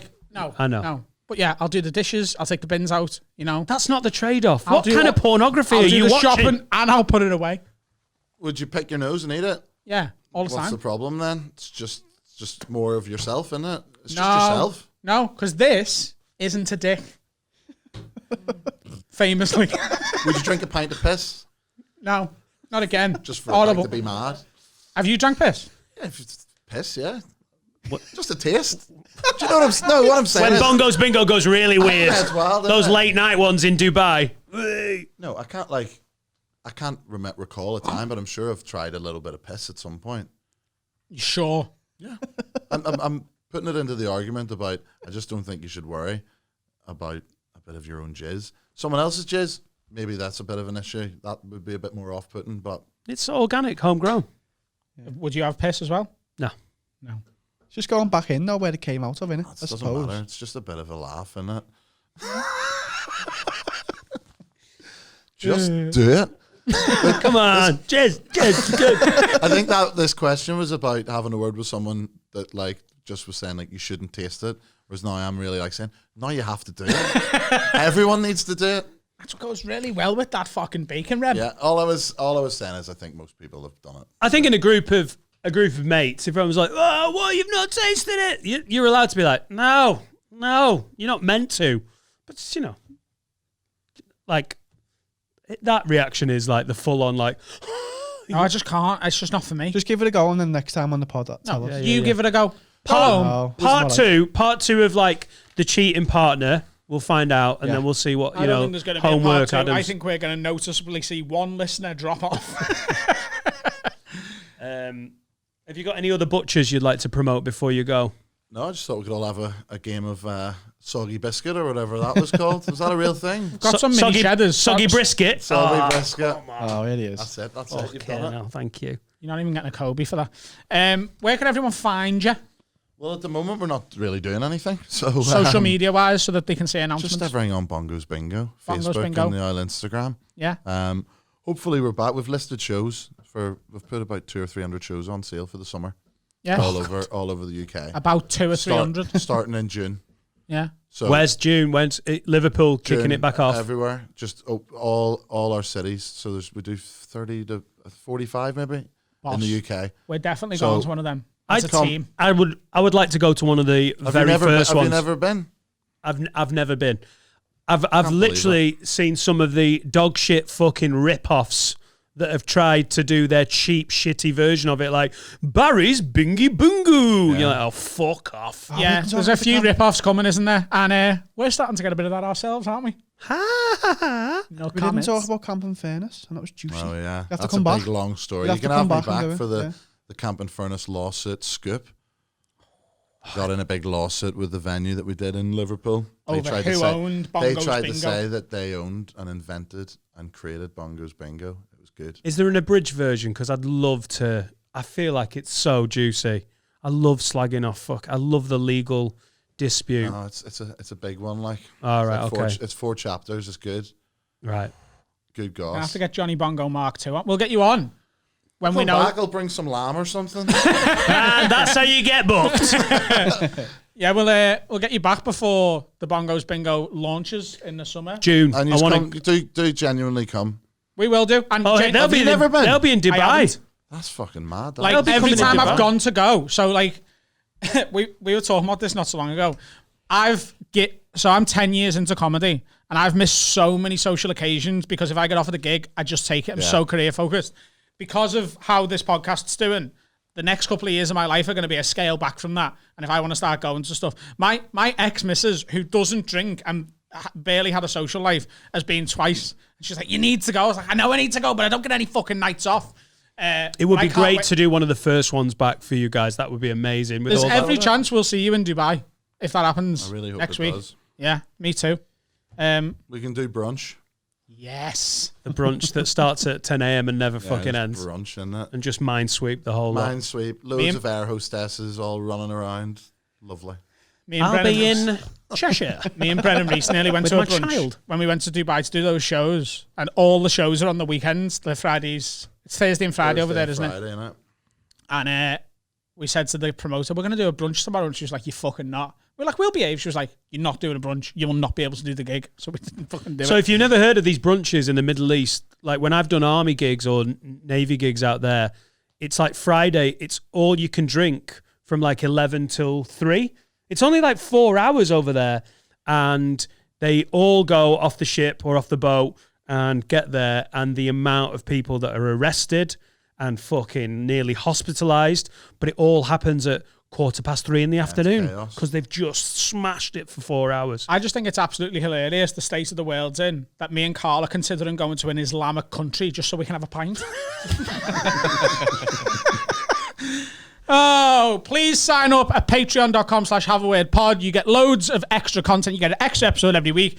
Early access to these public episodes. It's well worth it. You get discounts on merch. Early access. You know the drill. Patreon.com/haveaweirdpod. And we've got some brand new merch coming very soon. Anything to say? Good. Can't wait for that merch. Yeah, me too. Bye, Felicia. Bye, Felicia.